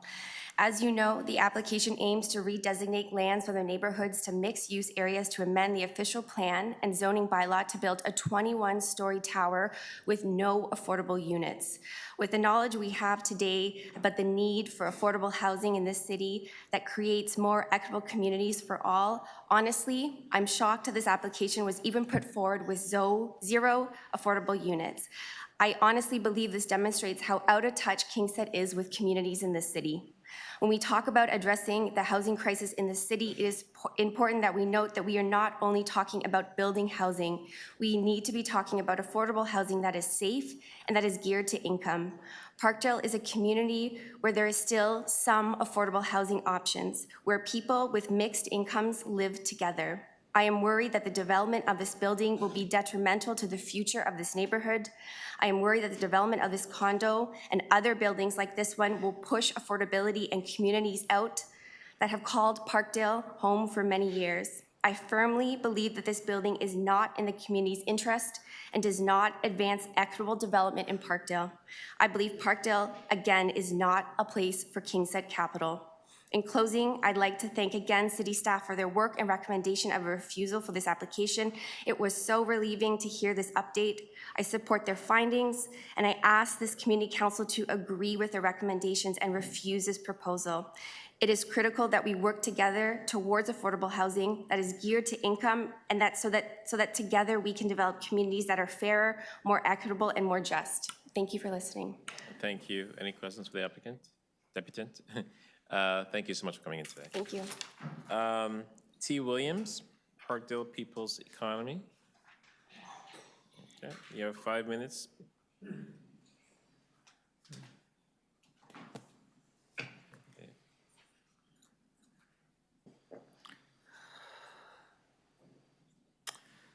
Hello.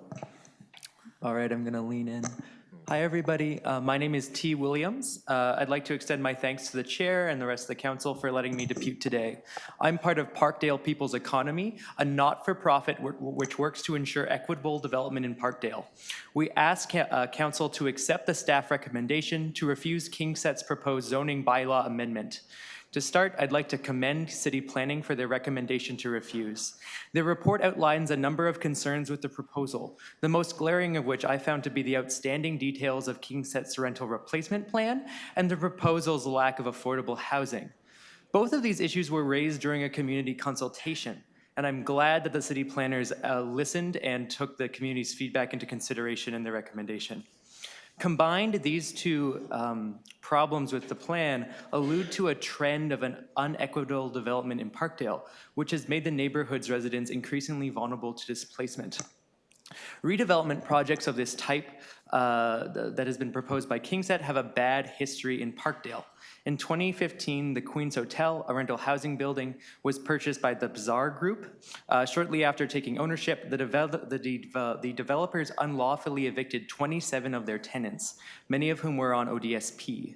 These former tenants struggled to find housing after being displaced. Some even died, their deaths hastened by the drop in quality of life they were exposed to. More recently, in 2022, the boutique condo developer Scale bought a rental housing building at Queen and Close. When the community rallied for an affordable housing provision in the proposed condo, the developers were uncooperative. Though they promised to apply for the city's open door program several times, they abandoned that commitment, evading the responsibility to provide affordable housing. KingSett is known for deploying tactics of the same type that we saw at Queen's Hotel and Queen and Close. The prime case of their behavior, as many of you must be well aware, is 230 Sherbourne, where KingSett's lack of cooperation with the city and their delays around setting a price for the sale of the property have frustrated community demands for social housing to be built at the site. Housing affordability is becoming worse and worse in Parkdale. 74 of Parkdale residents are renters. As of November 2023, the average advertised rent for a one-bedroom in Parkdale is $2,298, and the average income in Parkdale is $36,090, making the annual amount a Parkdale resident pays for a recent lease come to 76% of their yearly earnings. Market rent is economically backbreaking for most Parkdale residents. KingSet's condos will do nothing to help the already dire situation. Without any provision for affordable housing or even a plan, a fully laid out plan to support the tenants who are going to be evicted, the development is not in the neighborhood's interests.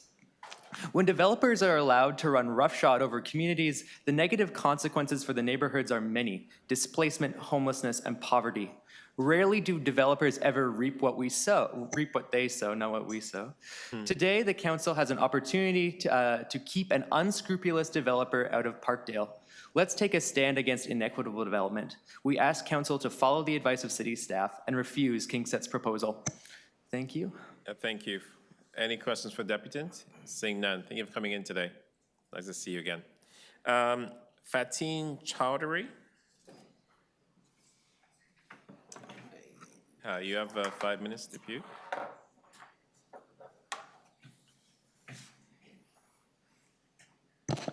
Hello. Yep, go ahead.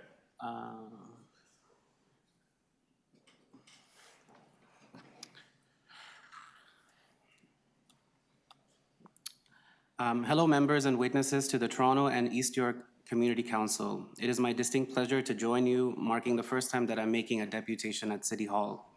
My name is Fatin Ishraq. Amanam Fatin Ishraq, and I am here speaking as a Parkdale tenant and renter on Jameson Avenue and as a neighbor who cares deeply about my community. Parkdale took me in at the height of the COVID-19 pandemic when it became a smart business decision to suppress rents in order to keep empty units from making profits for landlords. At such a time, I found a bachelor unit and made my home in it. Today, the same unit is available for $2,250, a price my working class, racialized, queer, and trans kin cannot afford. We're being priced out. I want to begin with my journey yesterday. I had plans to meet Zorida and help her set up her community garden plot. I sat outside 25 West Lodge Avenue, waiting for her while overhearing seniors living there speak of a community member who had just passed away. The aunties are talking and I overhear them saying, "She used to live on my street before. She was a very nice woman." As they recalled memories of the unexpected death of a tenant in this TCHC building, I felt sad that her death was unceremoniously held.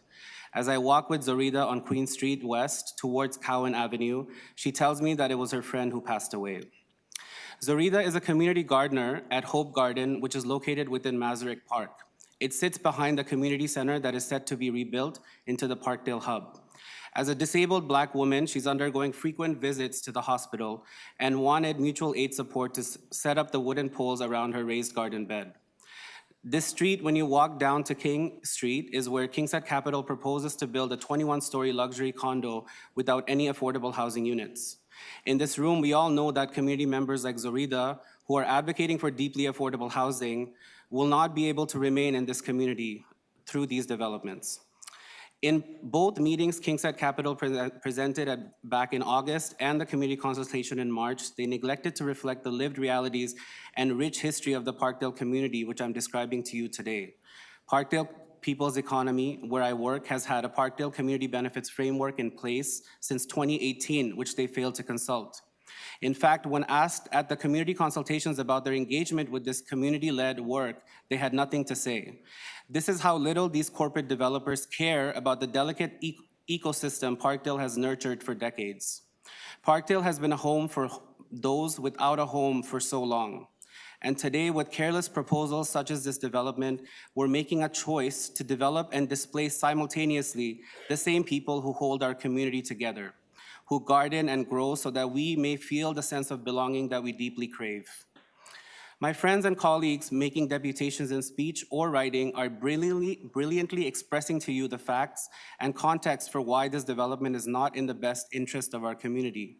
We are concerned, advocating, and fighting for our working class, low-income neighbors and friends.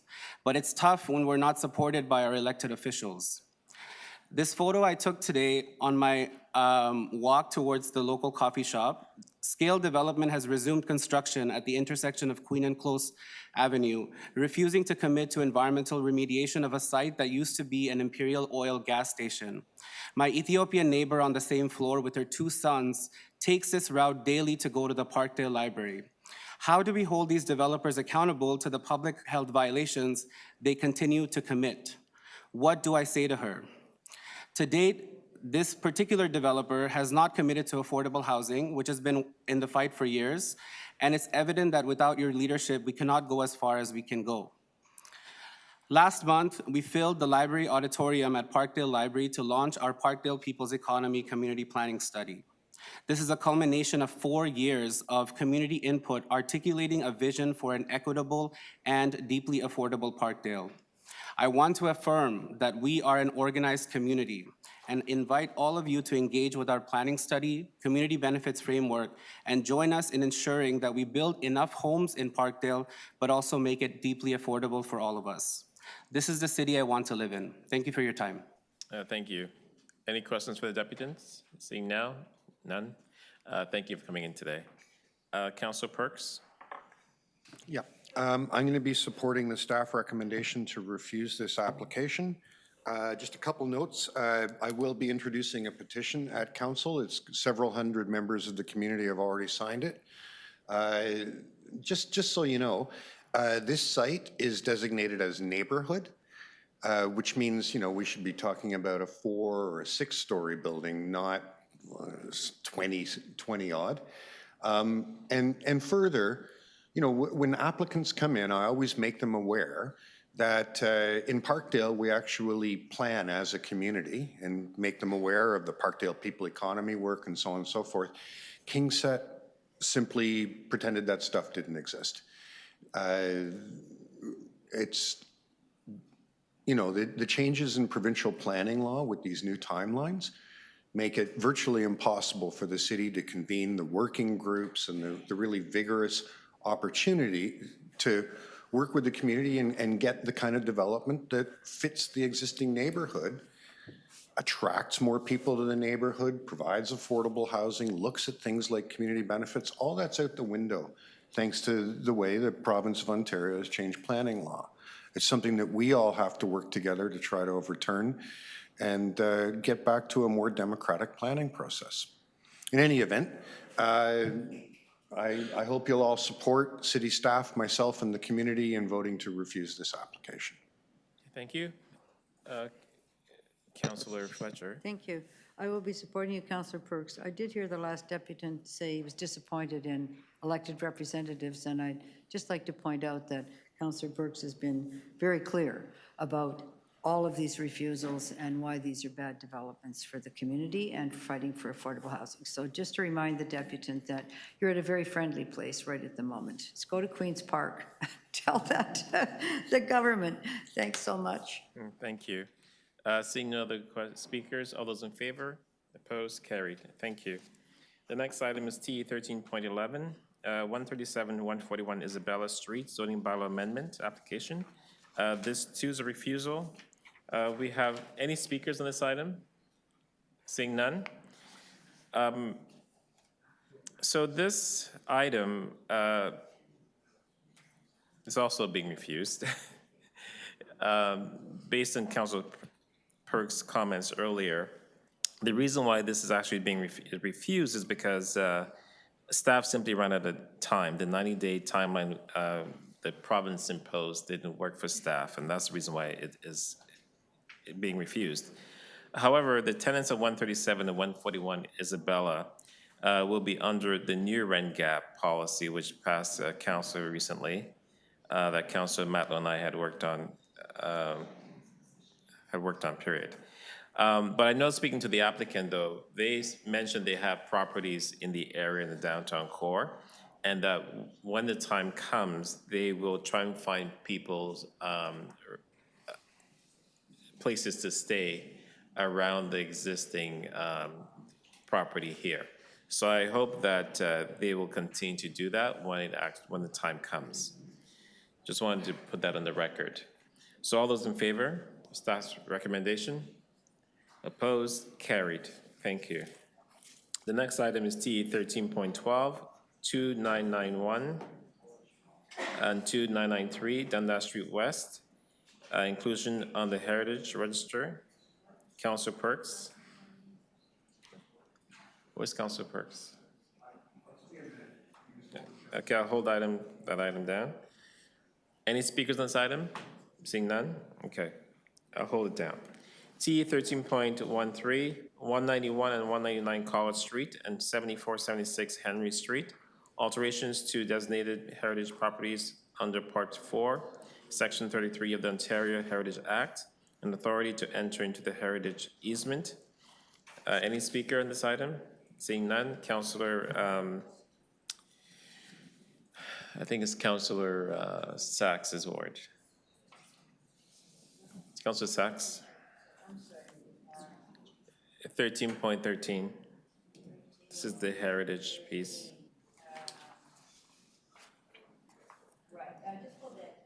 Just hold that until we get to 13.2. We're still negotiating with the applicant. Okay, this is heritage, but okay. T 13.14, 119 Baldwin Street, residential demolition application. Any deputants? Seeing none, Councillor Sachs.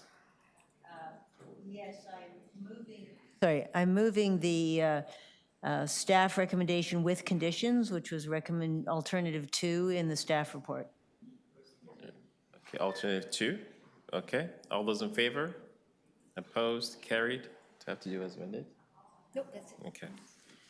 T 13.15, 26 Millwood Road, residential demolition application. Councillor Matlow. I have a motion to reject staff recommendations. Reject?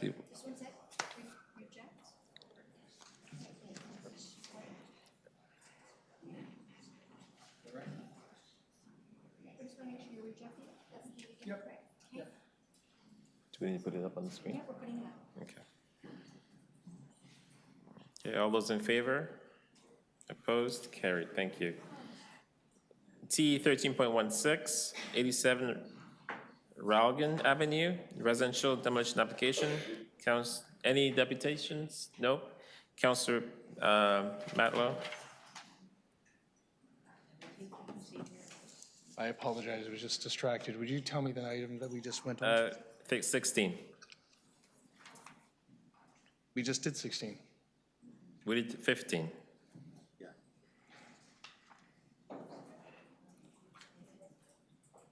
Did we do 16? We did 16. We just did 16. We did 26 Millwood Road, now we're in 1687 Raglan. Yeah, we're in item 16. We did 26 Millwood Road prior. Now we're in the 87 Raglan.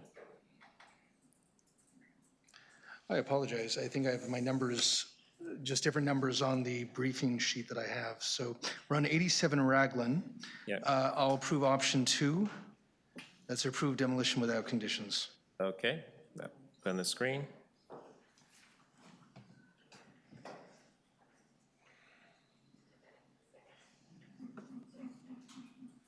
Okay, all those in favor? Opposed? Carried. Thank you. T 13.17, refusal of an application for sidewalk cafe permit location at 1161 Queen Street East, Berkshire Avenue flankage. Councillor I have a Fletcher? little motion there. You have a motion? Yeah, Okay. little year on, while we sort it out.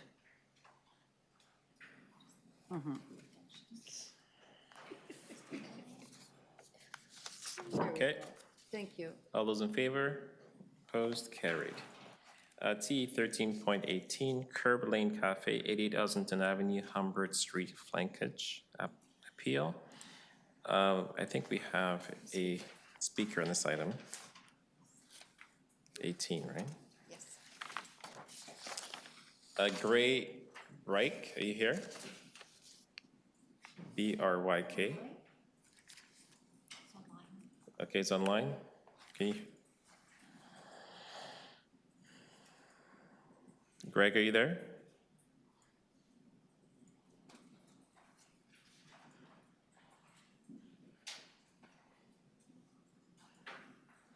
Do you see him? Connected is just. Hello. Okay, here you go. You have 5 minutes to depute. Go ahead. Thank you very much. I've been listening to the business of the council today, and my concern, I suppose, is less pressing than most. But as one of the few homeowners on Humbert, I think it's important to be heard. the dance between commercial interests and homeowners' needs is very delicate in a big city. And where we live, which is essentially at Humbert and Ossington, is a very vibrant part of the city. We're blessed with incredible street life and restaurants. And when you live there, you have to accommodate certain things. We have garbage pickup across the street in the loading zone at Mamaka's every day, unloading of all their produce and restaurant supplies. And right now that dance works. It's very busy there, but at least traffic can move. At night, that road between Brookfield and Ossington is filled with Uber drivers waiting for pickups and deliveries. And again, that's part of living in a big city. My concern with allowing the Kukla restaurant to expand their existing patio, they already have a very small one on the sidewalk, onto the street, is if you block the north lane, all of the deliveries in the loading zone in front of Mamaka's can't stay there for traffic to move through to Ossington. And that means those delivery trucks, the diesel engines, the fumes, the exhaust will have to be parked right in front of the three little Victorians that share Humbert 4, 6, and 8. It's happened a few times already. It blocks the sunlight out from your window. You smell the diesel fumes in your house. And that's when it happens once every couple of weeks. With the proposed, with the patio proposal, that would be a daily occurrence.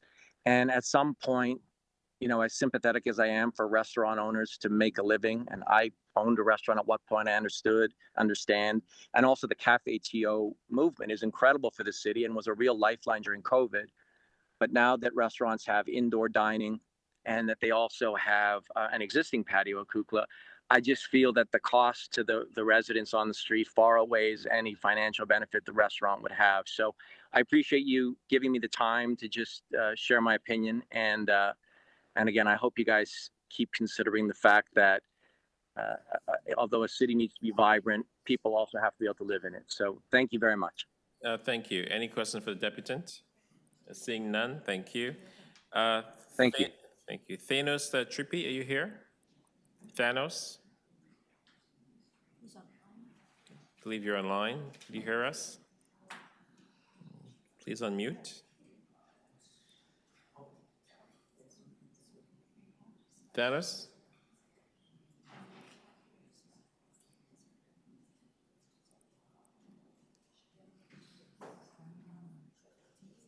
Thanos Trippi, can you hear us? Can you hear me now? Yes, we can. Go ahead. You have 5 minutes. Oh, okay. Thank you very much for your time. As I understand the opposition we had from the neighborhood for the curb lane, we didn't have a chance to get to speak to our neighbors before the application got denied as to how we were trying to map this out. We did have it back in 2022 when Cafe TO and Curb TO first started. And to the other individual who was just speaking, our main concern is the loading zone that abuts the south side of the street. Back when the loading zone may have been designated to the area, I don't think the commerce was as robust as it is now. But to the previous gentleman's point, the 16-wheelers, the garbage trucks, the loading of supplies to not just the restaurants on Humbert, but to the street are accessed from a tiny Humbert Street. We find it way too often. I see many, and many others also see and hear near-miss accidents and compromised sight lines from this narrow street. One of our objectives with applying for the curb lane patio was to try and move the loading zone onto Ossington, and we've had we have a plan for it in our appeal that you can see what was recommended with the other business owners and the BIA. Well, we know while we wanted to move the loading zone to Ossington on the east side. Whether or not the curb lane, the patio gets approved, the loading zone needs to be moved. It's dangerous the way it is right now.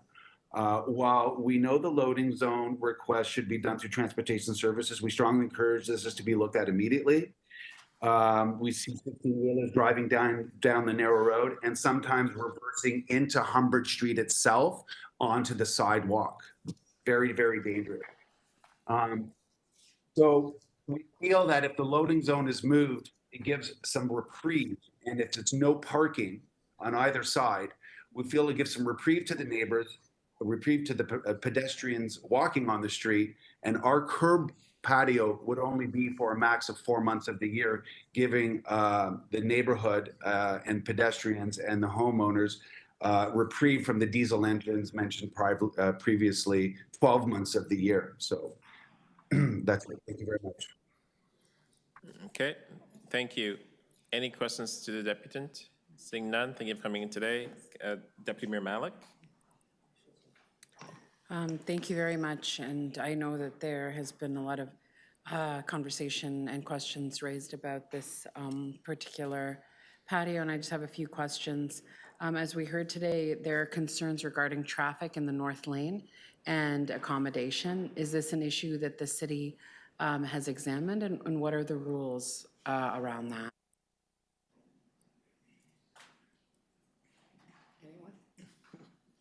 Is there staff here? Yes, is there staff here to, Could, right here, through the chair. Sorry, could you repeat that question? As we've heard, there are concerns around traffic in the north lane and accommodations. Is this an issue that the city examines, and what are the rules? So there are certain particulars that we follow with the bylaw. If complaints came in, we would investigate them. That's all I can really say at this time with respect to this location. If you wanted a follow-up, we could provide further I'm details. sorry, can you identify yourself? Sorry, I'm Marco Savino, the manager from Cafe Tio. So we don't know if that's an issue that the city examines and that there are rules around concerns around traffic and accommodations? Oh, there's, certainly we do. Through the chair, we absolutely look at that. We would make sure that that was not impeded. Okay, so we just heard the issue of the loading zone, and I know the local and business improvement area has requested moving the loading zone onto Ossington itself. Is this supported by staff, and how will that affect traffic? Through the chair, if we had to do a deeper dive into the traffic, that's not something my team would do, but we would consult with other members within the City of Toronto and divisions or sections. I'd have to defer that question. Okay. Do you have a sense of how traffic flow will be altered if this patio is approved, and what steps are necessary to ensure pedestrians and vehicles can continue to move well? Again, I'd have to check with my team to find out how that would play out. That's why we have those recommendations in there, that if we look to move those, then we can alter the plans to ensure it works safely. It does go through a consultant who we hire as the city to ensure that those are safely maintained and that, you know, adequate accessibility and traffic flows. Okay, that's it. Thank you. okay. What do you like to do with this item? Yeah, thank you very much. I'm taking on and taking seriously the concerns that have been raised by residents, and also the commitment that has been shown by our local business improvement area and the business owners to make adjustments to address things like the loading zone. So I'd like to move this forward without recommendation for us to be able to take a look at this more closely. Okay.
We're going to hold item 13.8, the current item. We'll now move to item T 13.19, Curb Lane Cafes, Bel Air Street, 2024 summer closure. Any deputants in this item? Seeing none, Councilor Sachs. Yes, I'm moving the recommendations. Thank you. All those in favor? Opposed? Carried. We'll now go to the new items before we go back to the original list. TE 13.47, speed bump installation, public laneway east of Brock Avenue. Any deputants? Seeing none. Councilor Bravo. 47. I'd like to move the recommendations in my letter. Thank you. All those in favor? Opposed? Carried. T 13.48, creating a community zone zone on Lake Shore Boulevard. Any deputants in the room? Online? Seeing none. Councilor Bradford. I'd like to move the recommendations in my letter, please. All those in favor? Opposed? Carried. T 13.49, permit parking at Danforth Avenue and Dawes Road. Any deputants in the room or online? Seeing none. Councilor Bradford. I'd like to move the recommendations in my letter, please, Chair. All those in favor? Opposed? Carried. T 13.50, coordinating parkland and transition issues for 21 Broadview Avenue and Eastern Avenue, TOC. Any deputants in the room or online? Seeing none. Councilor Fletcher. Thank you. I'm sorry, just 5-0. 5-0. Coordinating parkland and transition issues for 21 Broadview Avenue. Yes, this is just a request because there are so many TOCs happening in my ward, particularly around East Harbor, and this is a regular application. It's extreme densification, and I'd like to make sure that while this is being negotiated, that two top-of-mind issues remain in our staff's minds, which is the transition to the very low-rise community worker cottages, such as the ones you have on Wellesley, Mr. Chair. You know how tiny they are. Yeah. On Lewis, and also green space, because there is very little there. So just putting that forward to have staff be very careful with those discussions, because there might be a settlement agreement. Thank you. We no longer have access in the way we used to, so I'm having to do this during this negotiation. Thank you. Okay. All those in favor? Opposed? Carried. TE 13.51, supporting small business around Ontario line construction, frontage and flankage, patio exemptions. Any deputants or in the room or online? Seeing none. Councillor Fletcher. Yeah, these are extraordinary, and I want to be really clear that we are supporting our small business during the Ontario line construction, which is very difficult. We do have separate economic development supports, but these are all transportation related with flankage patios, front patios, no more cafe TO patios. And I think it's, even though it might not fit like a glove on all of our bylaws and requirements, making sure that at Pape and Danforth, while that place becomes ground zero for construction, that business can still take advantage of outdoor patios is really important to me, as I know it's important to every single member of this committee. So, Mr. Chair, I'm moving that for these 4 exceptional locations, please. Okay. All those in favor? Opposed? Carried. We need to reopen item TE 13.42. All those in favor of reopening? Opposed? Carried. Is Councilor Sachs here? Councilor Sachs? Councilor Sachs? Councilor Sachs?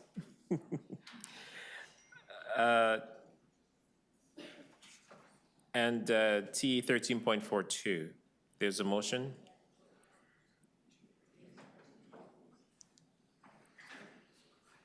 Yes, thank you. The clerk has advised that we need to approach this somewhat differently. This is a rush matter. I wasn't aware until recently that the Spadina streetcar is going to shut down in a few weeks for more than 6 months in order to allow reconstruction of the subway station streetcar loop, and that's going to dramatically worsen transit access in, among other things, the Chinatown area. So we're working with Transportation, Toronto Parking Authority, TTC, the Chinatown BIA, trying to find a solution so that this Dundas streetcar can actually get back more on schedule.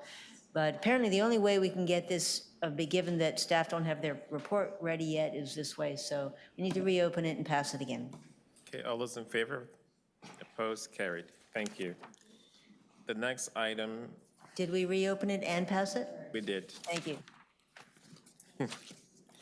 The next item is T 13.2, 191 to 199 College Street and 74 to 76 Henry Street, official plan and zoning bylaw amendment application. We do have speakers on this item. George Tranini, are you here? Good morning. You have 5 minutes to speak to the committee. Go ahead. Thank you, and I have to apologize for the submission I sent via email. The grammar wasn't taken care of, but as a neighborhood, our interest in this particular proposal is how the building interacts with the streetscape, and our big issue at the present time in the neighborhood, as in all over Toronto, is the electric bikes. So we're looking for a no delivery through the Henry Street pedestrian entrance and no pickups for the commercial aspect on College Street. And we've been working on this for a number of years, and through Councillor Sachs, we've been able to work towards the rear laneway getting a name so that we can direct the deliveries to the back laneway where the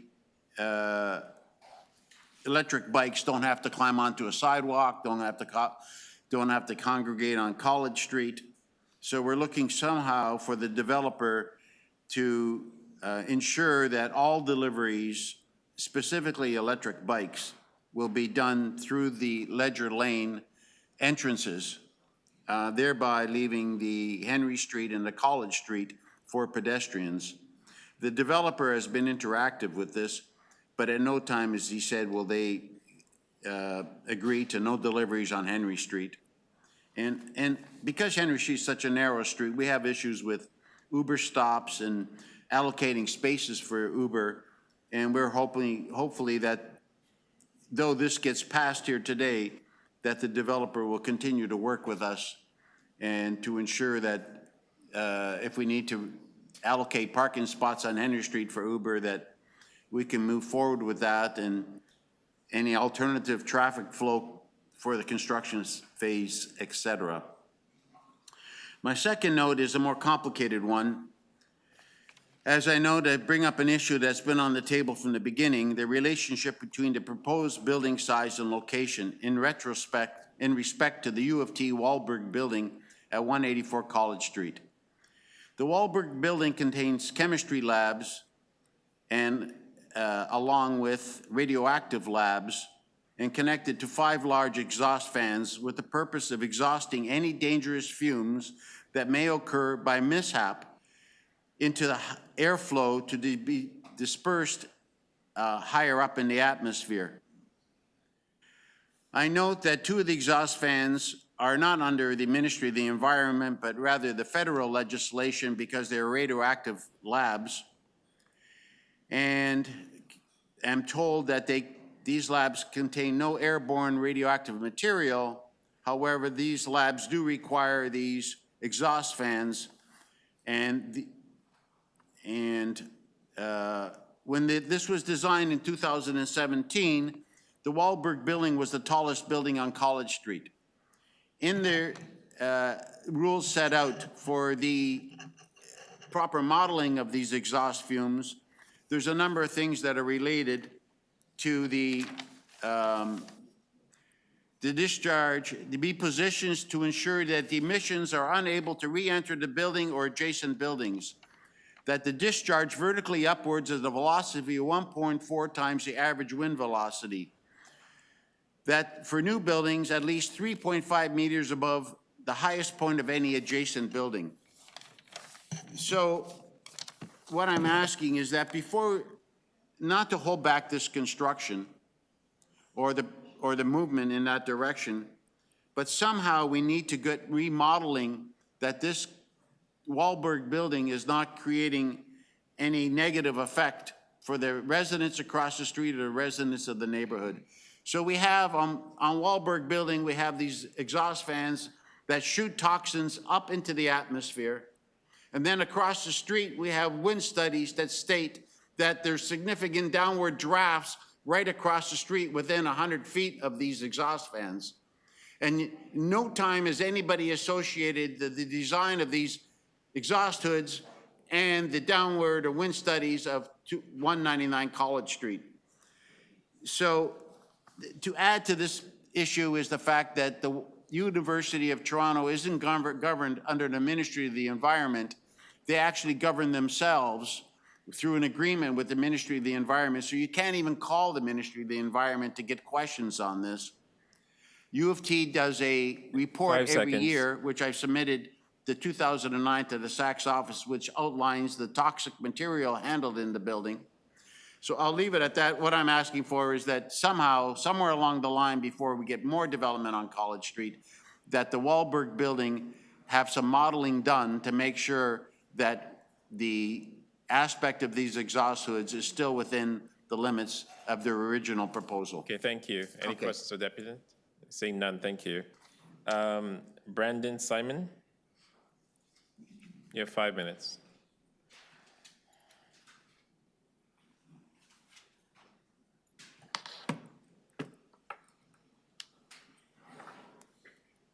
Okay, go ahead. I guess it's now afternoon, members of the committee, city staff, members of the public. My name is Brandon Simon. I'm an associate with the Planning Partnership. We're the land use planning consultant for this exciting project. I know you have a busy agenda that you're almost through, so I won't belabor my remarks, but I just want to highlight some of the main elements of what's proposed before you today. The main drivers for this project are the conservation and functional integration of important heritage resources, and I'll show you a bit more information on that in a second, along with the unprecedented supply of new affordable rental housing, which I'll get to in more detail as well, and also looking at opportunities to enhance and further animate the public realm and integrate different sustainability measures through consultation with Councillor Sachs's office. On the heritage front, there's a unique concentration of these semi-detached house form heritage buildings along College Street, including 3 on the subject site, and there's also one further back on Henry Street. All of these are going to be conserved and integrated into the proposed development. Along College Street, the first 2 floors will be used for commercial space to really maintain and enhance that commercial vitality along College Street. And to the rear, the conserved heritage building will be used to provide 12 replacement dwelling rooms to relocate existing dwelling room tenants on the site, providing larger, renovated, and improved accommodations, as well as a tenant relocation and assistance plan. In terms of the affordable housing, the project as a whole will include 490 units, all of which will be rental. The 12 replacement dwelling rooms that I mentioned, of the 490 units, over 80% will be affordable. So that's 408 units in total. That'll be secured through the city's open door program, which means that the affordable rents will be guaranteed for a 40-year period, access to all the amenities in the buildings for the tenants, tenant access regulated through the city's affordable housing portal. So we've really been working hard with the city to iron out the details of this and other items, and very extensive collaboration with staff as well as with the community stakeholders. You heard from George from the Baldwin Village Community Association a bit earlier. They provided some very meaningful and helpful input that we've been working to incorporate into this project, and also have committed to continue to work with them as further details are established. We've also had meetings with the rooming house tenants to explain to them the applicant's obligation in terms of tenant relocation and assistance, and very regular meetings with city staff and planning, housing, the housing secretariat, et cetera, to iron out all the agreements that will be required to secure this affordable housing, to deal with the dwelling room replacement, to deal with the heritage conservation. So very complex project, but I'm very proud to be here for you today about 5 years after we initially started on this project with a positive staff report. We fully endorse the recommendation from staff. The applicant's very eager to see this move forward because they want to move forward with construction as soon as they are able to. This is a real project that's going to start as soon as they can. So thank you for your time, and I'm happy to answer any questions that you might have. Thank you. Go ahead, Councilor Sachs. Yes, thank you. So, Brandon, first of all, your client has written a commitment letter dated today. Have you sent it to the clerk? Yes. Now, you heard Mr. Trainee, first of all, one of his questions was about deliveries, to make sure deliveries can only go to the lane and not to Henry or College. Is that commitment included in your letter? Correct. Secondly, he's consistently and persistently raised the concern about air contamination from the University of Toronto chemistry building. Is this something that you've evaluated, and is there a threat to public safety? That's correct. So we've had, we appreciate obviously the input to look into this. So we had an air quality expert, SLR Consulting, who looked into what the Wahlberg building's existing provincial approvals are when it comes to air emissions. So actually, more recently, even when the stacks were installed at the Wahlberg building in 2021, the University of Toronto entered into an ESER with the Ministry of the Environment. So that stands for, I believe, Environmental Activity Sector Registry. That commits them to maintaining any emissions from those stacks in compliance with provincial requirements. Directly in the ESER is actually a table which shows what the provincial requirement is for maximum concentration of any chemicals and what's actually going to be dispelled. So yes, we've looked into it. We're satisfied, but we certainly would support if the city wants to do additional work to look at any additional impacts as George recommended. But for this development, we are satisfied, and I believe city staff are as well. Thank you. So you've seen that I have a motion today. Your client consents to that motion? Correct. Now, this project was originally pitched to me and to the city as a mass timber building, but we don't have a commitment to mass timber in this application today. Why is that? That's correct. The reality is that for a timber building of this size, which is still something that's being investigated, the recent changes to the building code permit a maximum height of 18 stories for timber buildings. We've always known that this building being mass timber would require an alternative solutions approval under the Ontario Building Code.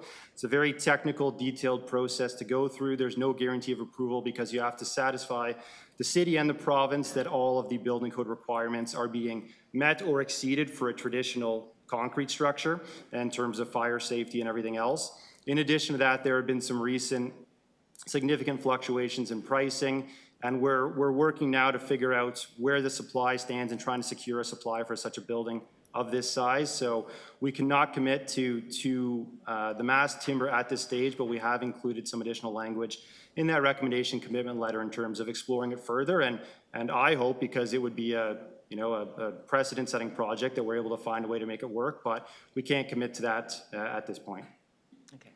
Now, in terms of the commercial tenants, again, one of the things Mr. Ford has taken away from us is the ability to do anything for the commercial tenants in this building, which includes the very well-loved pub and patio at the prenup. What are you doing to ensure that those tenants are fairly treated and get a right to return? I frequent the prenup pub myself, so believe me, I want to see it return as well.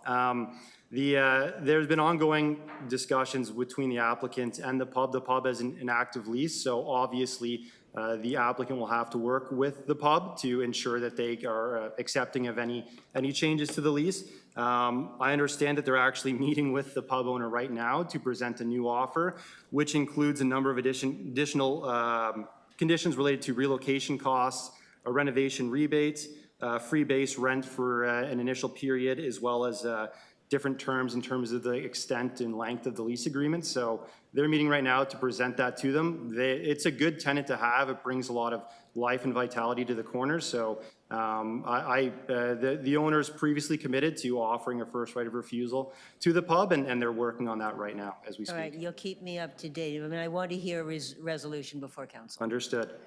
Now, in terms of the size of the units, and the city has guidance for larger unit sizes to make sure that we have room for families in this city and not just young people in small boxes. Your application does not meet those criteria for size of units. Why should we approve it anyway? So under the downtown plan, where it specifies different unit mix requirements, there's also provision that recognizes that in some circumstances where you're providing affordable housing or similar alternative types of housing, that alternative approaches might be required. When we initially were working on this project with the Housing Secretariat, what we heard was that there was a desire at the city to encourage more private investment in affordable housing, try to get more private involvement in the Open Doors program to supplement all the great uptake that you've seen from co-ops and things like that. And so what the Final direction... thoughts, please. Final thoughts. Your time. Yep, sorry. Just wrap up. Yep. What we heard was design a building that works for you, that works for this building, that optimizes the amount of affordable housing that's here. What's proposed here is efficient. It allows us to deliver over 80% of the units as affordable. It works in this building footprint, and it was designed specifically to work. It's an alternative approach for sure than what the city typically requires, but we've been working very hard with the city to demonstrate how this is an appropriate response for this site, and I think we're all in agreement that this is a good project and hopefully a model of what can be done when there's good collaboration between the applicant and city staff. Thank you. Okay. Atif Gurgis, are you here?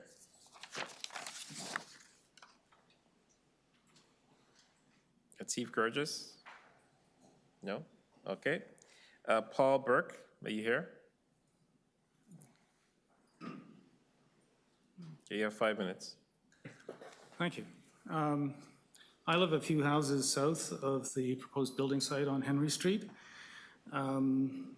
As you know, even though the address is on College Street, the main entrance to the building is on Henry Street. So I have an interest in congestion and traffic and so on that is created by that entrance. I'd like to raise an issue related to the direction of the traffic flow on Henry Street during construction and after it's occupied. As you may know, Henry Street is currently one-way southbound for 2 blocks from College to Baldwin Street, and it's bisected in the middle by Cecil Street that connects it to Beverly Street. There's also off Henry Street a narrow lane that goes east to McCall. It starts from the very bottom of this construction site and ends at McCall. I think it's reasonable to expect congestion at the top of Henry Street during construction.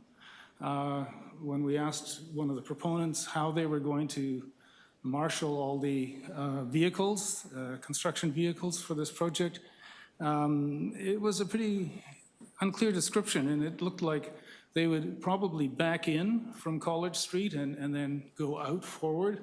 And after the building is completed, there's probably going to be all kinds of vehicles dropping off and picking up from the front door. That will make it very difficult for residents who live south of the building to access if in fact there's congestion at the top of the street. And the solution I would suggest, and I would appreciate if it was investigated as part of this project, is to reverse the flow of traffic on Henry Street between Cecil and College, making it one-way northbound and up to that lane. And then you'd have the choice of going down the lane to McCall to get out, and or you then have two-way traffic from College to that little laneway, so that the vehicles that are delivering would also be able to sort of nip around and get back to College Street. Anyway, this is, to my knowledge, not been looked at, and I think it would be an improvement to the neighborhood once the building is under construction and after it is completed. So that was the input I wanted to make. Okay, thank you. Any questions for the deputant? I'll discuss that with staff. Great, thanks. Thank you. Bruce Hall, are you here? You have 5 minutes. I have Bruce Hall on my list. I'm not going to speak, Mr. Chair. My colleague Brandon covered everything quite sufficiently, and I was going to speak about the tenant, but he addressed that as well. So thank you very much. We appreciate you respecting our time. Thank you. Counselor Sachs? Questions for staff, starting with transportation. Are you willing to look at whether it would be advisable to reverse the traffic direction on Henry Street north of Cecil as the deputy has suggested?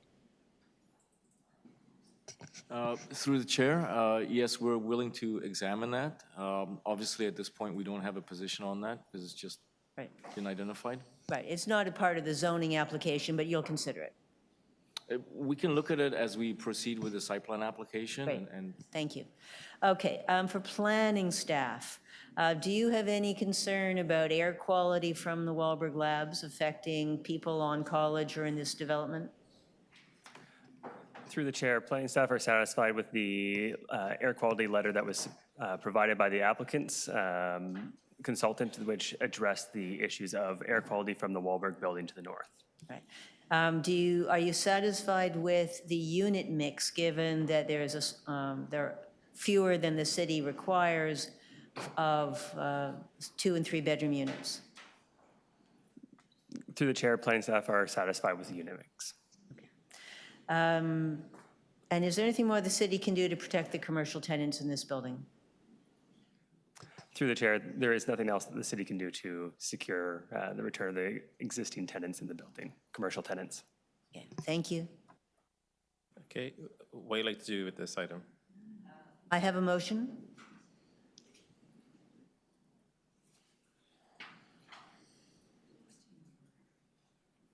There's my motion. Some of you will recognize these, but this is mostly sustainability-related items to keep gas out of this building the maximum amount possible for the sake of the climate and the cost of living and health of the people who are going to be in the building.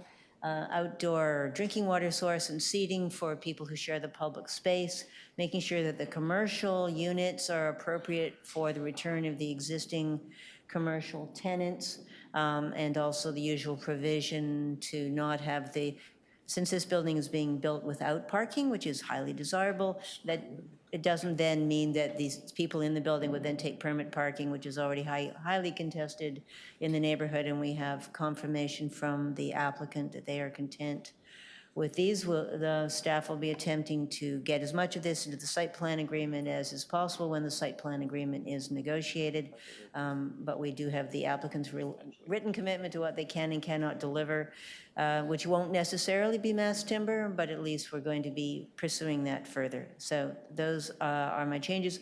Also, you'll see that we do have a commitment. Well, you won't see it in my motion, but we do have a written commitment from the applicant.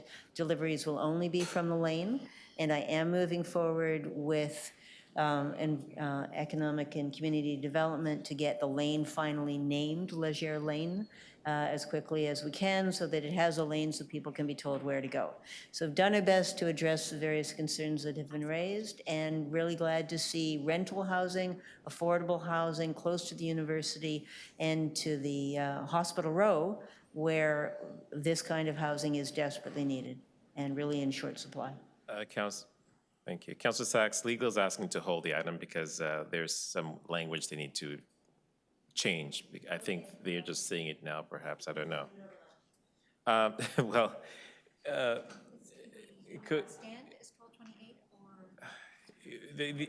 the items we have remain. There are no more speakers, public speakers.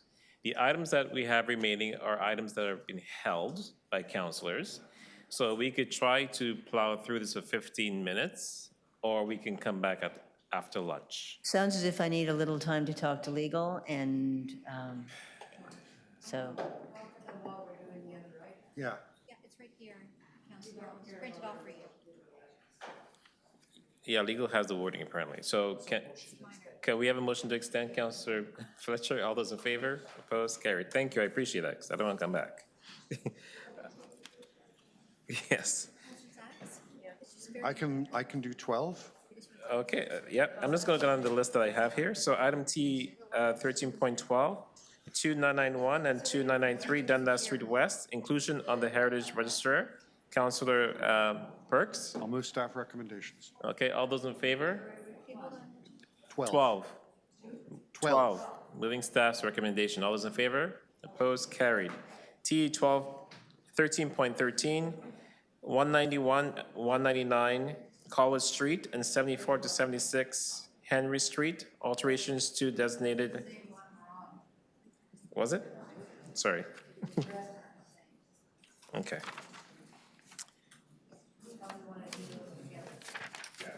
Yeah. Okay, I'll come back to that then, you're right. This is heritage, yeah, okay. Do we want to go back to Councillor Sachs' item? Did it fix it? Yeah, it's all fixed. Okay. So item, who's you speaking to? Abby, who's the legal's representative. Let's just go on to the another. So what item, I'm sorry, what did you just finish now? We're holding 13 because it's also part of 2.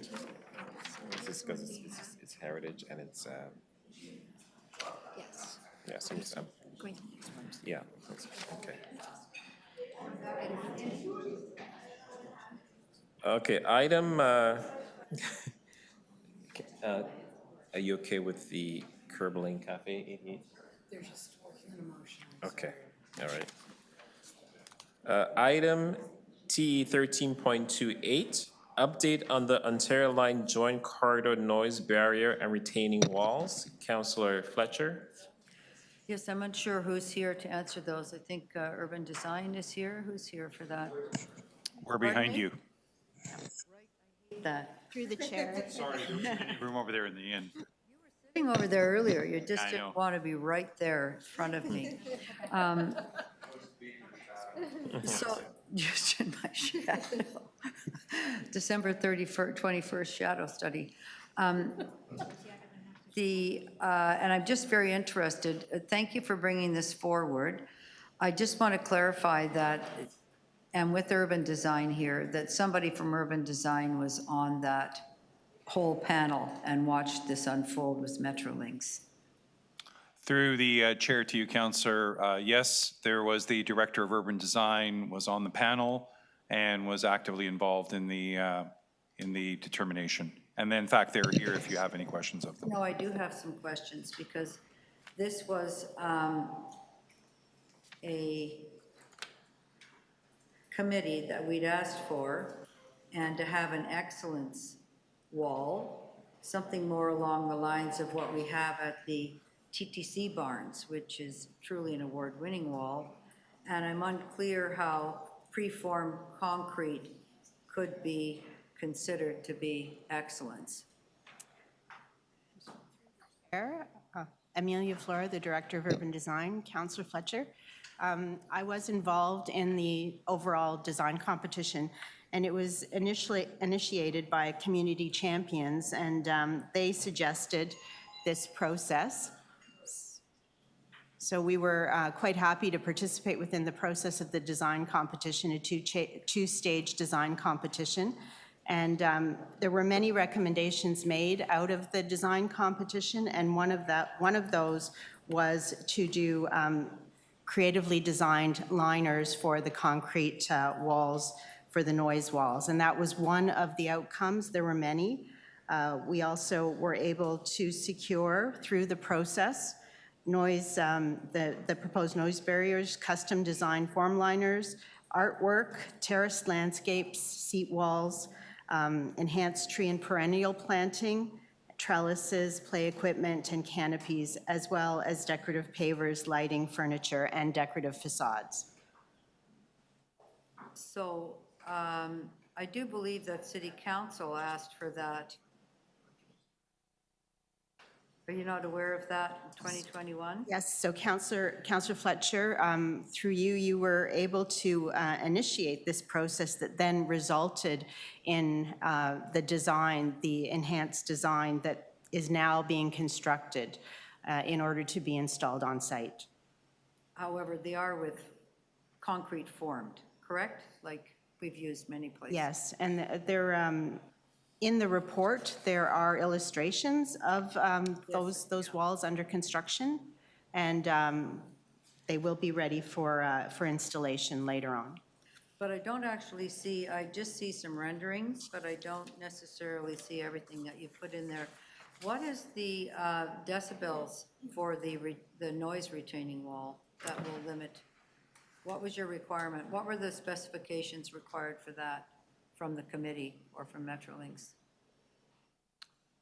So through the chair to you, Councillor, it's the noise attenuation required for the wall is identified as part of the environmental assessment report. And that environmental assessment report required it to be no more than 5 dB beyond the ambient conditions. So let's just be really clear. You laid that out in this report? Sorry, can you repeat the questions? Well, everybody is very interested in the actual DVDs, their actual decibels, current decibels for 3 trains, number of decibels with 6 trains, and what the attenuation would be and what the specifications of these walls were supposed to have. So I'm not sure who made that decision, Metrolinx, the committee, the city.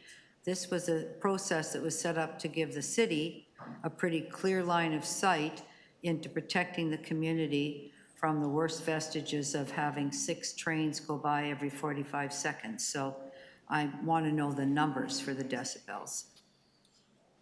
Through the chair to you, Councillor, compared to the existing noise levels that exist now, once the project is completed, the noise barriers, with the noise barriers installed, you're going to have the noise levels being between 0 and -11 dBA during the day, and between 0 and -12 dBA in the evenings. What that means is you're going to have at least, at worst case, similar noise conditions to now, and probably more reduced because of the noise wall in place. I think we're at time. I'm just going to defer this one round, Chair. Okay, defer to where? Next committee. Defer to next TYCC. All those in favor? Opposed? And send it to the Board of Health. Thank you. T 13.32, corridor safety review, me? Mortimer Avenue between Pape Avenue and Broadview Avenue. Councillor Fletcher. Pardon me? Item 32. Is that Mortimer? Yes, correct. Thank you. I'm sorry the staff had to. Thank you. Everybody's helping me today. I'm sorry you had to stay for the whole meeting, but you had to look at the Mortimer between Pape and Broadview, and everything that was requested by the community, I think including even a little sign in the pavement that outlined the speed of traffic, was something that you felt couldn't be done. Could you let me know, that you'd agree with me that there weren't a lot of things that could be approved in your report, correct?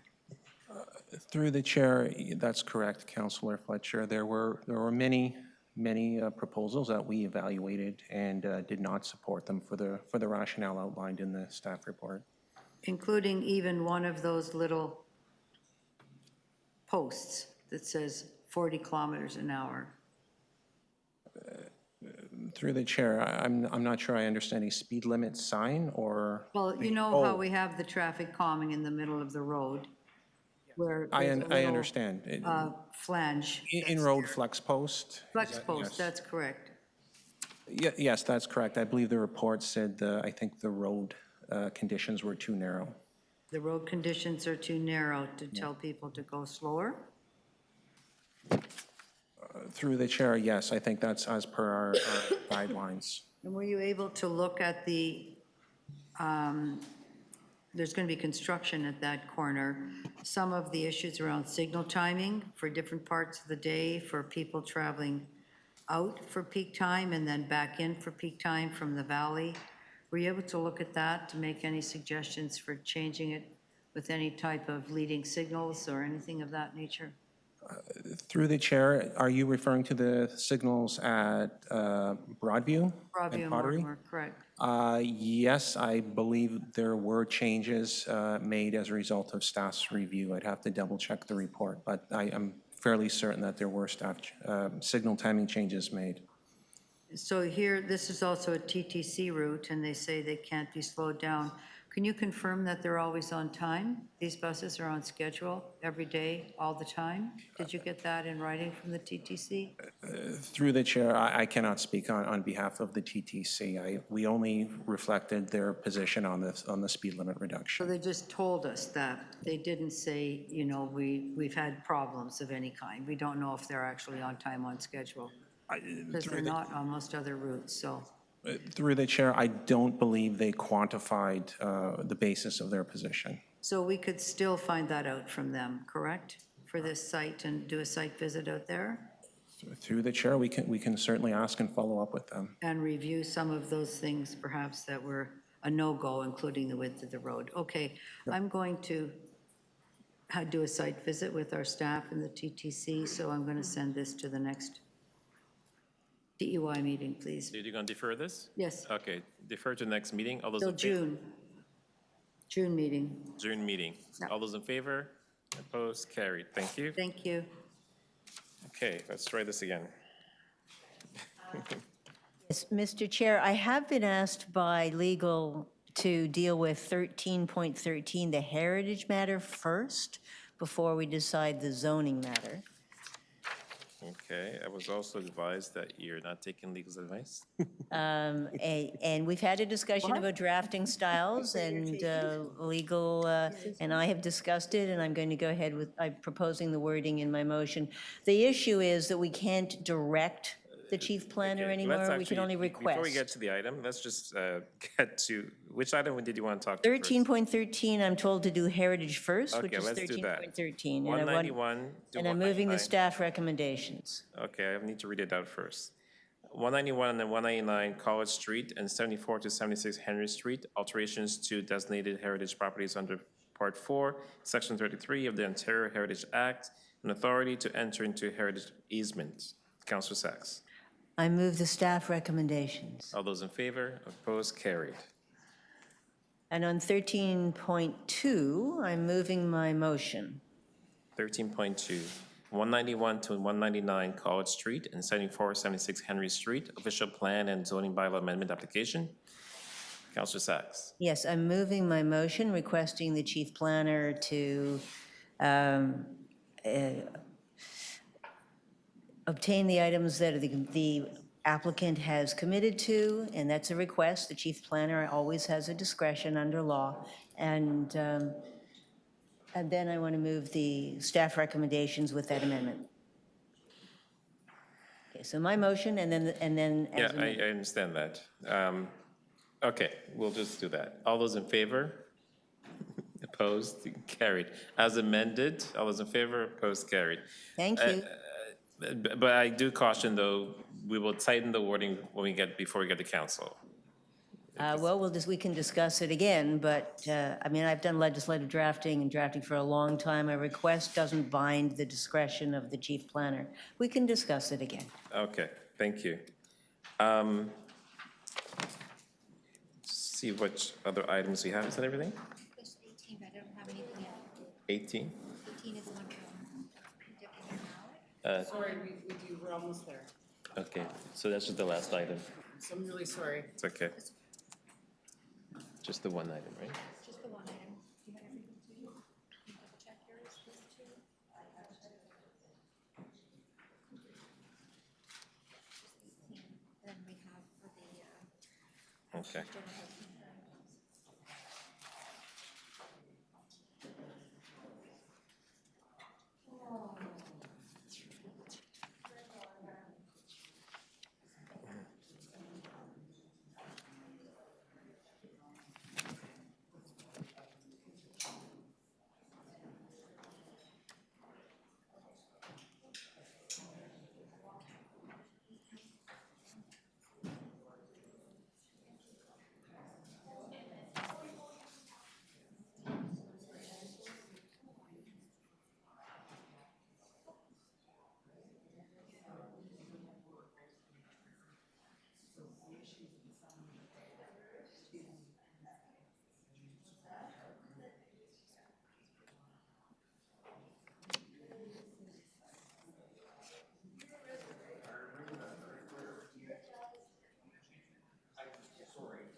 I'm so sorry. Okay, we do have the item though, but you can go, but we still have quorum, right? 2, 4, 5. Okay.